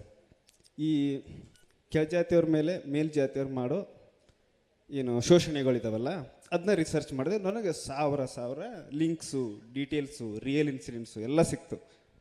ನಾನು ಸೆಕೆಂಡ್ ಹಾಫಲ್ಲಿ ಅಪೋಸಿಟ್ ಬರೀಬೇಕು. 2 ಸಿದ್ಧಾಂತಗಳ ಹೊಡೆದಾಟ ನಡೆಯುತ್ತೆ ಸೆಕೆಂಡ್ ಹಾಫಲ್ಲಿ, ಮೇಲವರು ಕೆಳಗಿರೋರು. ಸೊ ಇವಾಗ ನಾನು ಹೀರೋ ಸರು ಪವರ್ಫುಲ್ ಕ್ಯಾರೆಕ್ಟರ್, ಇವರು ಅವ್ರ ಮೇಲೆ ದೌರ್ಜನ್ಯ ಮಾಡಬೇಕಲ್ಲ, ಅದಕ್ಕೊಂದು ರಿಯಲ್ ಇನ್ಸಿಡೆಂಟ್ಸ್ ಬೇಕಾಗಿತ್ತು. ನಾನು ಹುಡುಕಿದೆ ಸರ್, ಎಷ್ಟು ಹುಡುಕಿದ್ರೂ ಒಂದು ಇನ್ಸಿಡೆಂಟು ಸಿಕ್ಕಿಲ್ಲ ಸರ್. ಇಡೀ ಇತಿಹಾಸದಲ್ಲಿ ಕೆಳಗಿನವರು ಫಸ್ಟ್ ಟೈಮ್ ಮೇಲಿನವ್ರ ಮೇಲೆ ಹೋರಾಟ ಅಲ್ಲ, ಒಂದು ಶೋಷಣೆ ಅಂತ ನೆನ್ಕೊಳ್ಳಿ, ಒಂದೇ ಒಂದು ಇನ್ಸಿಡೆಂಟು ಸಿಕ್ಕಿಲ್ಲ. ಸೊ ಅಲ್ಲಿಗೆ ಒಂದು ವಿಚಾರ ಕ್ಲಾರಿಟಿ ಏನು ಅಂತಂದರೆ, ನಾವು ಯಾರ ಪರವಾಗಿ ಹೋರಾಡಬೇಕು ಅಂತ, ಯಾರ ಪರವಾಗಿ ಕತೆ ಬರಿಬೇಕು ಅಂತ. ಸೊ ಆ ವಿಚಾರಕ್ಕೆ ಬಂದರೆ ಒಂದು ವಿಚಾರ ಕ್ಲಾರಿಟಿ ಸಿಗೋದೇನು ಅಂತಂದರೆ, ಒಂದು ಅಸಮಾನತೆ ಇದ್ದಾಗಲೇ ಹೋರಾಟ ಶುರುವಾಗುತ್ತೆ. ಆ ಹೋರಾಟ ಶುರುವಾಗೋದು ಯಾವತ್ತೂ ಪ್ರಬಲರ ವಿರುದ್ಧನೇ. ಪ್ರಬಲರ ವಿರುದ್ಧ ಹೋರಾಟ ಶುರುವಾದರೆ ಆಬ್ವಿಯಸ್ಲಿ ವೀಕ್ ಇರೋರು ಸೋಲೋ ಕಂಡೀಷನ್ಸೇ ಜಾಸ್ತಿ. ಅಂಥ ವಿಚಾರದಲ್ಲಿ ನಮ್ಮ ಪವರ್ಫುಲ್ ಹೀರೋ ತಂದು ಪ್ರೆಸೆಂಟ್ ಜನ್ರೇಷನ್ನ ಏನು ಪ್ರಸ್ತುತದಲ್ಲಿ ನಡೀತಾ ಇದೆ ಆ ಥರದ್ದು ಒಂದು ಕಾನ್ಫಿಡೆಂಟ್ ಸ್ವಾಭಿಮಾನಿ ಹೋರಾಟಗಾರ ನಿಂತರೆ ಏನಾಗುತ್ತೆ ಅನ್ನೋದೇ ನಮ್ಮ ಲ್ಯಾಂಡ್ಲಾರ್ಡ್ ಸಿನಿಮಾ. ಓಕೆನಾ? ಯಾರೂ ಸಬ್ಮಿಸಿವ್ ಆಗೋದು ಬೇಡ, ಹೋರಾಟ ಮಾಡೋಣ ಅಂತ ಹೇಳ್ತೀನಿ. Thank you. ಸಿನಿಮಾ ನೋಡಿದೆ ನಾನು, ಯಾಕೆಂದರೆ ನಾವೆಲ್ಲ ಕ್ರಾಂತಿಕಾರಿ ಬರವಣಿಗೆಯನ್ನು ಬರ್ಕೊಂಡು ಸಮಾಜದ ಕೆಂಗಣಿಗೆ ಗುರಿಯಾದಂಥವ್ರು. ನಾನು ಒಂದು ಕಡೆ ಬರೆದಿದ್ದೀನಿ, ಅನ್ಯಾಯ ಅಕ್ರಮಗಳನ್ನು ಮಸೆಯದ ಲೇಖಕ ನಿಜವಾಗ್ಲೂ ನಿಷ್ಪ್ರಯೋಜಕ ಅಂತ ಬರೆದಿದ್ದೀನಿ. ಆದರೆ ಈ ದೇಶದಲ್ಲಿ ಇಷ್ಟೆಲ್ಲ ಅನ್ಯಾಯಗಳು ನಡೀತಿದ್ರು ಕೂಡ ಅದನ್ನು ತೆರೆ ಮೇಲೆ ನಾವು ನೋಡಲಿವಲ್ಲ ಅಂತಕ್ಕಂಥ ಎಲ್ಲೋ ಒಂದು ಕಡೆ ಒಂದು ಸಲ ಮನಸ್ಸಿಗೆ ನೋವಾದಾಗ ಲ್ಯಾಂಡ್ಲಾರ್ಡ್ ಸಿನಿಮಾ ನೋಡಿದಾಗ ನನಗೆ ಅನ್ನಿಸ್ತು, ಎಸ್ ಇದು ನಮ್ಮ ಸಿನಿಮಾ. ಬಹುಶಃ ಎಲ್ಲರೂ ಹೇಳ್ತಾರೆ ಇದು ಯಾರ ಸಿನಿಮಾ, ನಮ್ಮ ಸಿನಿಮಾ ಅಂದರೆ ಏನು? ಬಹುಶಃ ನಾನು ಏನು ಅಂದ್ಕೊಂಡಿದ್ದೀನಿ ಅಂದರೆ, ನಾವೆಲ್ಲ ಸುಪ್ರೀಂ ಕ್ಯಾಸ್ಟ್ ಅಂತ ಅಂದ್ಕೊಂಡಿದ್ದೀವಿ. ಎಲ್ಲರೂ ಎಸ್ ಸಿ ಅಂತಾರೆ, ಏನಂತಾರೆ ಅಂತಂದರೆ ಶೆಡ್ಯೂಲ್ ಕ್ಯಾಸ್ಟ್ ಅಂತಾರೆ. ಆದರೆ ನಾನೇ ಅಂದ್ಕೊಂಡಿದ್ದೀನಿ ಬದುಕಿರೋದು ಹೋಗೇನೆ, we are the supreme caste ಅಂತ. ಸೊ ಇಂಥ ಸಿನಿಮಾನ ನಾವು ನೋಡಿದಾಗ ಯಾಕೆ ಜನ ಪ್ರತಿಕ್ರಿಯೆ ಪಡೋದಿಲ್ಲ ಅನ್ನೋದಕ್ಕೆ ಅವರವ್ರದ್ದಾದಂಥ ಒಂದು ದೊಡ್ಡ ಇತಿಹಾಸ ಇದೆ. ಯಾಕೆಂದರೆ ನಮ್ಮ ದೇಶದ ಬಗ್ಗೆ ಸಾಕಷ್ಟು ವಿಚಾರಗಳಿದ್ದಾವೆ, ಆದರೆ ಆ ವಿಚಾರಗಳನ್ನ ಮಾತಾಡೋದಕ್ಕೆ ಇದು ವೇದಿಕೆ ಅಲ್ಲ. ನಾನು ಸಿನಿಮಾ ಬಗ್ಗೆ ಮಾತಾಡೋದಾದರೆ, ಈ ಸಿನಿಮಾ ಶೋಷಿತ ವರ್ಗದ ಸಮುದಾಯದ ಬಗ್ಗೆ ಹೇಳ್ತದೆ.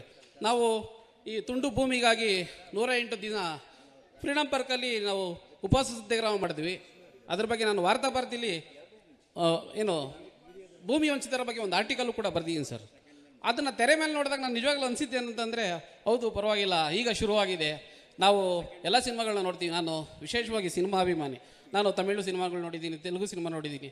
ಆದರೆ ಇತ್ತೀಚೆಗೆ ನಾನು ಭಾಳ ಇದು ಚೋಮನದುಡಿ ಕಾದಂಬರಿ ಓದಿದೆ, ಆ ಸಿನಿಮಾಗಳು ನೋಡಿದೆ. ಮತ್ತು ಗ್ರಹಣ ಅಂತ ಒಂದು ಸಿನಿಮಾ ಇದೆ. ಇವೆಲ್ಲವೂ ಶೋಷಿತ ವರ್ಗದ ಬಗ್ಗೆ ಸಿನಿಮಾ ಇದೆ. ಮತ್ತು ಭೂತಯ್ಯನ ಮಗ ಅಯ್ಯು ಅಂತ ಸಿನಿಮಾ ಇದೆ. ಇಂಥ ಸಿನಿಮಾಗಳನ್ನೆಲ್ಲ ನೋಡ್ಕೊಂಡು ಬಂದಾಗ ನಿಜವಾಗ್ಲೂ ವಿಜಯ್ ಸರ್ ಹೆಂಗೆ ಅನಿಸುತ್ತೆ ಅಂತಂದರೆ, ಅವ್ರ ಮೊದಲೇ ಸಿನಿಮಾ ನೋಡಿದಾಗ ಇದು ನನ್ನ ಸಿನಿಮಾ ಅನ್ನಿಸ್ತು. ದುನಿಯಾ ಸಿನಿಮಾ ನೋಡಿದಾಗ, ಲ್ಯಾಂಡ್ಲಾರ್ಡ್ ಸಿನಿಮಾ ನೋಡಿದಾಗ ಇದು ನಮ್ಮದು ಸಿನಿಮಾ ಅಂತ ಅನ್ನಿಸ್ತು. ಯಾಕೆಂದರೆ ಅಲ್ಲಿಂದ ಇಲ್ಲಿ ಬಂದಿರತಕ್ಕಂಥ ಅವರ ಜರ್ನಿಯನ್ನು ನೋಡಿದಾಗ ನಿಜವಾಗ್ಲೂ ಸಿನಿಮಾ ನಮ್ಮಂಥವ್ರ ಮೇಲೆ ಎಷ್ಟು ಪ್ರಭಾವ ಬೀರುತ್ತೆ ಅನ್ನೋದಕ್ಕೆ ನಿಜವಾಗ್ಲೂ ಒಂದೇ ಒಂದು ಉದಾಹರಣೆ ಹೇಳ್ತೀನಿ. ದುನಿಯಾ ಸಿನಿಮಾ ನನ್ನ ಕತೆ ಅದು. ಆದರೆ ಕ್ಲೈಮ್ಯಾಕ್ಸ್ ಇದೆಯಲ್ಲ, ಅದು ಭಾಳ ಡೇಂಜರ್. ಅದರಲ್ಲಿ ಸೂಸೈಡ್ ಆಗಿಬಿಡ್ತಾರೆ. ಆ ಸಿನಿಮಾ ನೋಡಿ ನಾನು ನನ್ನ ಹ್ಯಾಪಿ ಎಂಡಿಂಗ್ ಮಾಡ್ಕೊಂಬಿಟ್ಟೆ ನಾನು. ಅದರಲ್ಲಿ ಟ್ರಾಜಿಡಿ ಎಂಡಿಂಗ್ ಇದೆ. ಆದರೆ ನಾವು ಎಲ್ಲ ಹಂಗೆ ಇದ್ದವ್ರು, ಹಳ್ಳಿಯವರು ನಾವೆಲ್ಲ rough and tough Duniya Vijay ಥರನೇ. ಅವಾಗಲೂ ನಮಗೆ 6 ಪ್ಯಾಕ್ ಎಲ್ಲ ಸಖತ್ತಾಗಿತ್ತು, ಎಲ್ಲ ಸ್ಟ್ರೀಟ್ ಫೈಟು ಆ ಥರ ಇದ್ದಂಥದ್ದು. ದಿನ ಸಿನಿಮಾ ನೋಡಿದಾಗ ನಾವ್ಯಾಕೆ ಸಾಯಬೇಕು ಅನ್ನೋ ಕಾರಣಕ್ಕೆ ನಾವೇನು ಮಾಡಿದ್ವಿ, ನಾವು ಹ್ಯಾಪಿ ಎಂಡಿಂಗ್ ಮಾಡಿಕೊಂಡು ಅಲ್ಲಿಂದ ಇಲ್ಲಿ ಲ್ಯಾಂಡ್ಲಾರ್ಡ್ವರೆಗೂ ಬಂದಿದ್ದೀವಿ. ಇವತ್ತುವರೆಗೂ ಕೂಡ ನಾವು ನಮ್ಮದೇ ಸಮಸ್ಯೆ, ನಮ್ಮದೇ ದೇಶ, ನಮ್ಮದೇ ಉದ್ದೇಶಗಳಿಗೋಸ್ಕರ ನಾವು ಸಾಯೋವರೆಗೂ ಹೋರಾಟ ಮಾಡ್ತಾನೆ ಇರ್ತೀವಿ. ಆದರೆ ಆ ಸಂವಿಧಾನದ ಪ್ರಕಾರವಾಗಿ ನಾವು ಹೋರಾಟ ಮಾಡ್ತಾಯಿದ್ದೀವಿ ಅಂತಕ್ಕಂಥದ್ದು ಇಲ್ಲಿ ಮುಖ್ಯವಾದಂಥ ವಿಚಾರ. ಈ ಸಿನಿಮಾ ಏನು ಹೇಳುತ್ತೆ ಅಂತಂದರೆ, ದುನಿಯಾ ವಿಜಯ್ ಸರ್ ಅಂತಕ್ಕಂಥ ಸ್ಟಾರ್ಗಿರಿ ಇರ್ತಕ್ಕಂಥವ್ರು ಈ ಸಿನಿಮಾವನ್ನು ಮಾಡಿದಾರಲ್ಲ, ಇದು ನಿಜವಾಗಲೂ ಕೂಡ ಇಡೀ ಕರ್ನಾಟಕ ಹೆಮ್ಮೆ ಪಡ್ತಕ್ಕಂಥ ಒಂದು ವಿಚಾರ. ಇದಕ್ಕೆ ರಾಜ್ಯ ಪ್ರಸಿದ್ಧಿ ಅಲ್ಲ, ರಾಷ್ಟ್ರ ಪ್ರಸಿದ್ಧಿ ಬಂದರೂ ಕೂಡ ಕಮ್ಮಿನೇ ಅಂತಕ್ಕಂಥ ನಾನು ಹೇಳ್ತೀನಿ. ಆಮೇಲೆ ಭಾಳ ವಿಚಾರ ಏನಪ್ಪ ಅಂತಂದರೆ, ಸುಮಾರು ಜನ ಇಲ್ಲಿ ಮಾತಾಡಿದ್ರು. 93ರಲ್ಲಿ ಸರ್ ತಾವು ಹೇಳಿದ್ರಿ ಸೋಷಿಯಲ್ ಸಮುದಾಯದವರು ಮೇಲ್ಗಡೆಯವ್ರಿಗೆ ಹೊಡೆದಿಲ್ಲ ಅಂತ. ನಾವು ಹೆಬ್ಬೂರು ಸ್ಟೇಷನಲ್ಲಿ ಒಂದು ರೆಕಾರ್ಡ್ ಇದೆ, 93ನಲ್ಲಿ 5 ಟ್ರ್ಯಾಕ್ಟರ್ನಲ್ಲಿ ಜನ ನಮ್ಮ ಮೇಲೆ ಅಟ್ಯಾಕ್ ಮಾಡಿದ್ರು, ಬರೀ ಒಂದು ಬೋಂಡ ಎತ್ಕೊಂಡಿದ್ದಕ್ಕೆ. ಅದನ್ನು ನಾನು ಮಡಿಲಕೆಂಡ್ ಅಂತ ನನ್ನ ನಾವೆಲಲ್ಲಿ ಅದನ್ನು ಬರೆದಿದ್ದೀನಿ, ಆ ಪುಸ್ತಕ ಇನ್ನೂ ಬಿಡುಗಡೆ ಆಗಿಲ್ಲ. ಸೊ ನಾವು ಫೈಟ್ ಮಾಡಿದ್ದೀವಿ ಸರ್. ಅದು ಇಡೀ ಜಿಲ್ಲಾ ಮಟ್ಟದಲ್ಲಿ ನಾನು ಅವಾಗ 9ನೇ ಕ್ಲಾಸು, ನನಗೆ ಕ್ಯಾಟ್ರಿಬಿಲ್ ಹೊಡೆಯೋದು, ಆ ಥರ ಎಲ್ಲ ಒಂದು ಈ ಕತೆ ಇದೆ. ಹಾಗೆ ನಮಗೆ ಭಾಳ ನನಗೊಂಥರ ಎಕ್ಸೈಟ್ ಆಗ್ತದೆ, ಯಾಕೆಂದರೆ ನಾವು ಸಿನಿಮಾ ನೋಡಿ ಅವ್ರ ಮುಂದೆ ಮಾತಾಡ್ತಾ ಇದ್ದೀನಿ.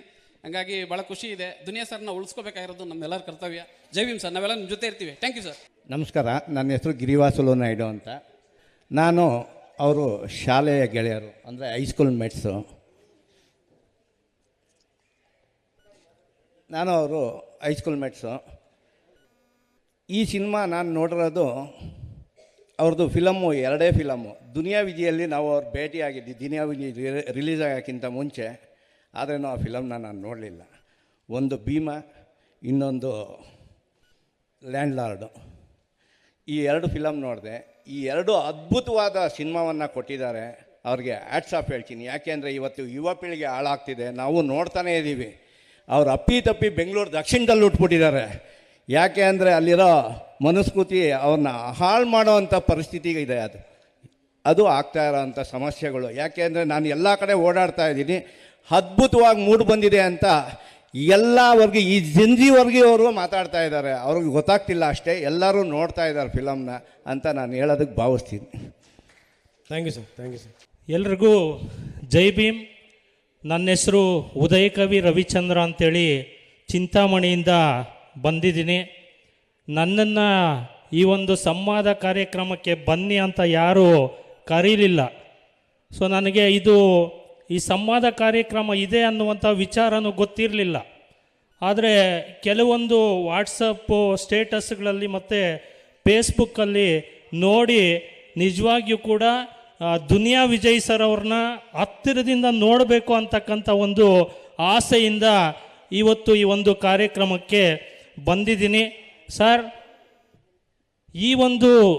ಇಂತಹ ಒಂದು ಕತೆ ಉಳ್ತಕ್ಕಂಥ ಒಂದು ಸಿನಿಮಾವನ್ನು ಮಾಡೋದಕ್ಕೆ ಇಂಥ ದೊಡ್ಡ ಸ್ಟಾರು ಒಪ್ಕೋಬೇಕಾದ್ರೆ ಅದಕ್ಕೆ ನಿಜವಾಗಿಯೂ ಕೂಡ ಒಂದಷ್ಟು ತುಂಬಾ ಗಟ್ಸು, ಒಂದು ಧೈರ್ಯ, ಒಂದು ದಮ್ಮು ಎಲ್ಲ ಬೇಕು. ಆ ಗಟ್ಸು, ಆ ದಮ್ಮು, ಆ ಧೈರ್ಯ ದುನಿಯಾ ವಿಜಯ್ ಸರ್ ಅವರ ಒಂದು ದೇಹದಲ್ಲಿ ಟನ್ಗಟ್ಟಲೆ ಇದೆ ಅಂತ ನಾನಾದರೂ ಭಾವಿಸ್ತೀನಿ. ಹಾಗಾಗಿ ಚಂದನವನದ ಸಿನಿ ಸಾಮ್ರಾಜ್ಯದಲ್ಲಿ ಸಮಾನತೆಯ ಸಂವಿಧಾನವೆಂಬ ದುನಿಯಾ ವಿಜಯ್ ಅವರ ದಂಡಯಾತ್ರೆ ಲ್ಯಾಂಡ್ಲಾರ್ಡ್ ಸಿನಿಮಾ ಮೂಲಕ ಆರಂಭ ಆಗಿದೆ. ಇದು ನಿರಂತರವಾಗಿ ಸಾಕ್ತಾನೆ ಇರಲಿ ಸರ್. ನಿಮ್ಮ ಜೊತೆಗೆ ಇಡೀ ಕರ್ನಾಟಕದ ಬಹುಜನ ಸಮಾಜ ನಿಮ್ಮೊಂದಿಗೆ ಯಾವತ್ತಿಗೂ ನಾವಿರ್ತೀವಿ. ಇಂತಹ ಸಿನಿಮಾಗಳನ್ನು ಮಾಡ್ತಾನೆ ಇರಿ. ದುಡ್ಡು ಬರುತ್ತೋ ಹೋಗುತ್ತೋ ಗೊತ್ತಿಲ್ಲ, ದುಡ್ಡು ಬರದೇ ಇದ್ರೂ ಪರವಾಗಿಲ್ಲ. ನಾವು ಇಲ್ಲಿ ನೆರೆದಿರ್ತಕ್ಕಂತಹ ಇನ್ನೂ ಕೋಟ್ಯಾಂತರ ಜನ ಬಾಬಾ ಸಾಹೇಬ್ ಡಾಕ್ಟರ್ BR ಅಂಬೇಡ್ಕರ್ ಅವರ ಅಭಿಮಾನಿಗಳು, ಅನುಯಾಯಿಗಳು ನಾವೆಲ್ಲರೂ ಇದ್ದೀವಿ.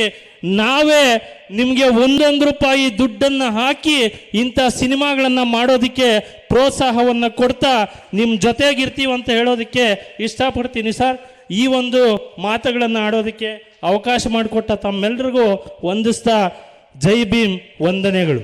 ಆತ್ಮೀಯ ಸ್ನೇಹಿತರೆ ಮತ್ತು ಬಂಧುಗಳೇ, ಈಗಾಗಲೇ ಈ ಸಂವಾದ ತುಂಬ ಅರ್ಥಪೂರ್ಣವಾಗಿ ನಡೆದಿದೆ ಅಂತೇಳಿ ಭಾವಿಸ್ತೇನೆ. ತಾವೆಲ್ಲ ಸಿನಿಮಾ ನೋಡಿದ್ದೀರಿ. ಸಿನಿಮಾದ ಎಲ್ಲ ಒಳ ಅರ್ಥಗಳನ್ನು ತಾವು ಗ್ರಹಿಸಿದ್ದೀರಿ. ಮತ್ತೆ ನಿಮ್ಮ ಮುಂದೆ ಮಾತನಾಡಿ ನಿಮ್ಮನ್ನು ಬೋರ್ ಹೊಡೆಸುವಷ್ಟು ನಾನು ಹೋಗೋದಿಲ್ಲ. ವಿಶೇಷವಾಗಿ ಸಿದ್ದರಾಮಯ್ಯನವರು ಅನೇಕ ಭಾಗ್ಯಗಳನ್ನು ಕೊಟ್ಟಿದ್ದಾರೆ. ಆದರೆ ನಮ್ಮ ದುನಿಯಾ ವಿಜಯ್ ಅವರು ಕರ್ನಾಟಕಕ್ಕೆ ಒಂದು ಅದ್ಭುತ ಅಭಿಜಾತಿಯಾದಂಥ ಭಾಗ್ಯಗಳನ್ನು ನಮಗೆ ಕೊಟ್ಟಿದ್ದಾರೆ.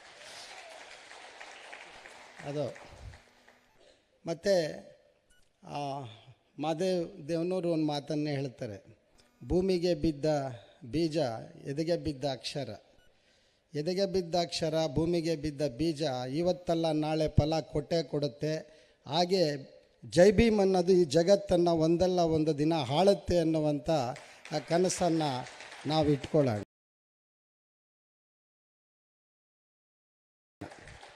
ಮತ್ತು ಇವತ್ತು ಸಿನಿಮಾ ಅದು ಅನೇಕ ಒಂದು ಭ್ರಾಮಕ ಜಗತ್ತನ್ನು ಸೃಷ್ಟಿ ಮಾಡುವಂಥದ್ದು ಎಂಥವ್ರಿಗೂ ಕೂಡ. ಆದರೆ ಅಂತಹ ಒಂದು ಕಾಲಘಟ್ಟದ ಸಂದರ್ಭದ ಒಳಗಡೆನೆ ಇಂಥ ಸಿನಿಮಾವನ್ನು ಕೂಡ ಕನ್ನಡದ ನೆಲದಲ್ಲಿ ಕನ್ನಡದ ಸಮುದಾಯಕ್ಕೆ ತಲುಪಿಸುವಂಥ ಬಹುದೊಡ್ಡ ಒಂದು ಪ್ರಯತ್ನವನ್ನು ಮಾಡಿದಂಥ ದುನಿಯಾ ವಿಜಯ್ ಮತ್ತು ಅವರ ಎಲ್ಲ ಸಂಗಡಿಗರಿಗೆ ನಾವು ಅಭಿನಂದನೆಗಳನ್ನು ಸಲ್ಲಿಸಬೇಕಾಗತ್ತೆ. ಮತ್ತು ಇಡೀ ಭಾರತದ ಚಲನಚಿತ್ರ ರಂಗ ಯಾವ ಒಂದು ದಿಕ್ಕಿನ ಕಡೆಗೆ ಇವತ್ತು ಚಲಿಸ್ತಾ ಇದೆ ಅನ್ನೋದನ್ನು ನಾವು ಗಮನಿಸಿದಾಗ ಅದು ತುಂಬ ಅಪಾಯಕಾರಿಯಾದಂತಹ ಸಂದರ್ಭದಲ್ಲಿ ನಾವು ನಿಂತು ನೋಡ್ತಾ ಇದ್ದೇವೆ. ಸೊ ಒಂದು ಕಡೆ ದೇಶಾಭಿಮಾನದ ಹೆಸರಿನಲ್ಲಿ ಧರ್ಮದ ಆಧಾರದ ಮೇಲೆ ಸಮುದಾಯಗಳನ್ನು ವಿಭಜಿಸುವಂತಹ ಕಾಶ್ಮೀರಿ ಫೈಲ್ಸ್ ಬರ್ತಾ ಇದೆ, ಮತ್ತು ಕೇರಳ ಸ್ಟೋರೀಸ್ಗಳು ಬರ್ತಾ ಇದೆ. ಇಂಥ ಒಂದು ಸಂದರ್ಭದ ಒಳಗಡೆ ಇಂಥರ ಒಂದು ಚಾಲೆಂಜನ್ನು ತಗೊಂಡು ಕನ್ನಡದ ಜನತೆಗೆ ಕೊಟ್ಟರಲ್ಲ, ಅದು ದೊಡ್ಡ ಆಶಯ ಅನ್ನೋದನ್ನು ನಾವು ಹೇಳಬೇಕಾಗತ್ತೆ. ಇವತ್ತು ಆ ಸಿನಿಮಾಗಳನ್ನು ಪ್ರಮೋಟ್ ಮಾಡೋದಕ್ಕೆ ಇಡೀ ಕೇಂದ್ರ ಸರ್ಕಾರನೇ ಇವತ್ತು ಬಂತು. ಕೇಂದ್ರ ಸರ್ಕಾರ ನಿಂತ್ಕೊಳ್ತು ಇಂಥ ಸಿನಿಮಾಗಳನ್ನು ಪ್ರಮೋಟ್ ಮಾಡಬೇಕು ಅಂತ. ಆದರೆ ನಾನು ಕರ್ನಾಟಕ ಸರ್ಕಾರಕ್ಕೆ, ವಿಶೇಷವಾಗಿ ಸಿದ್ದರಾಮಯ್ಯನವರಿಗೆ ಮತ್ತು ಅವರ ಸಚಿವ ಸಂಪುಟಕ್ಕೆ ಮನವಿ ಮಾಡ್ತೇನೆ, ನಿಮ್ಮೆಲ್ಲರ ಮೂಲಕ ದಯವಿಟ್ಟು ನೀವು ಅದೇನೋ ತೆರಿಗೆ ವಿನಾಯಿತಿ ಕೊಟ್ಟಿದ್ದೀವಿ ಅಂತ ಹೇಳ್ತಾರೆ, ಅದು ಪ್ರಯೋಜನ ನನಗೆ ಗೊತ್ತಿಲ್ಲ, ಅದು ಎಷ್ಟು ಪರಿಣಾಮಕಾರಿಯಾಗಿದೆಯೋ ಗೊತ್ತಿಲ್ಲ ನನಗೆ. ಆದರೆ ಖಂಡಿತ ಮನಸ್ಸು ಮಾಡಿದ್ರೆ ಎಲ್ಲರೂ ಸಿನಿಮಾ ನೋಡೋ ರೀತಿಯಲ್ಲಿ ಸರ್ಕಾರ ಮಾಡ್ಬೋದು.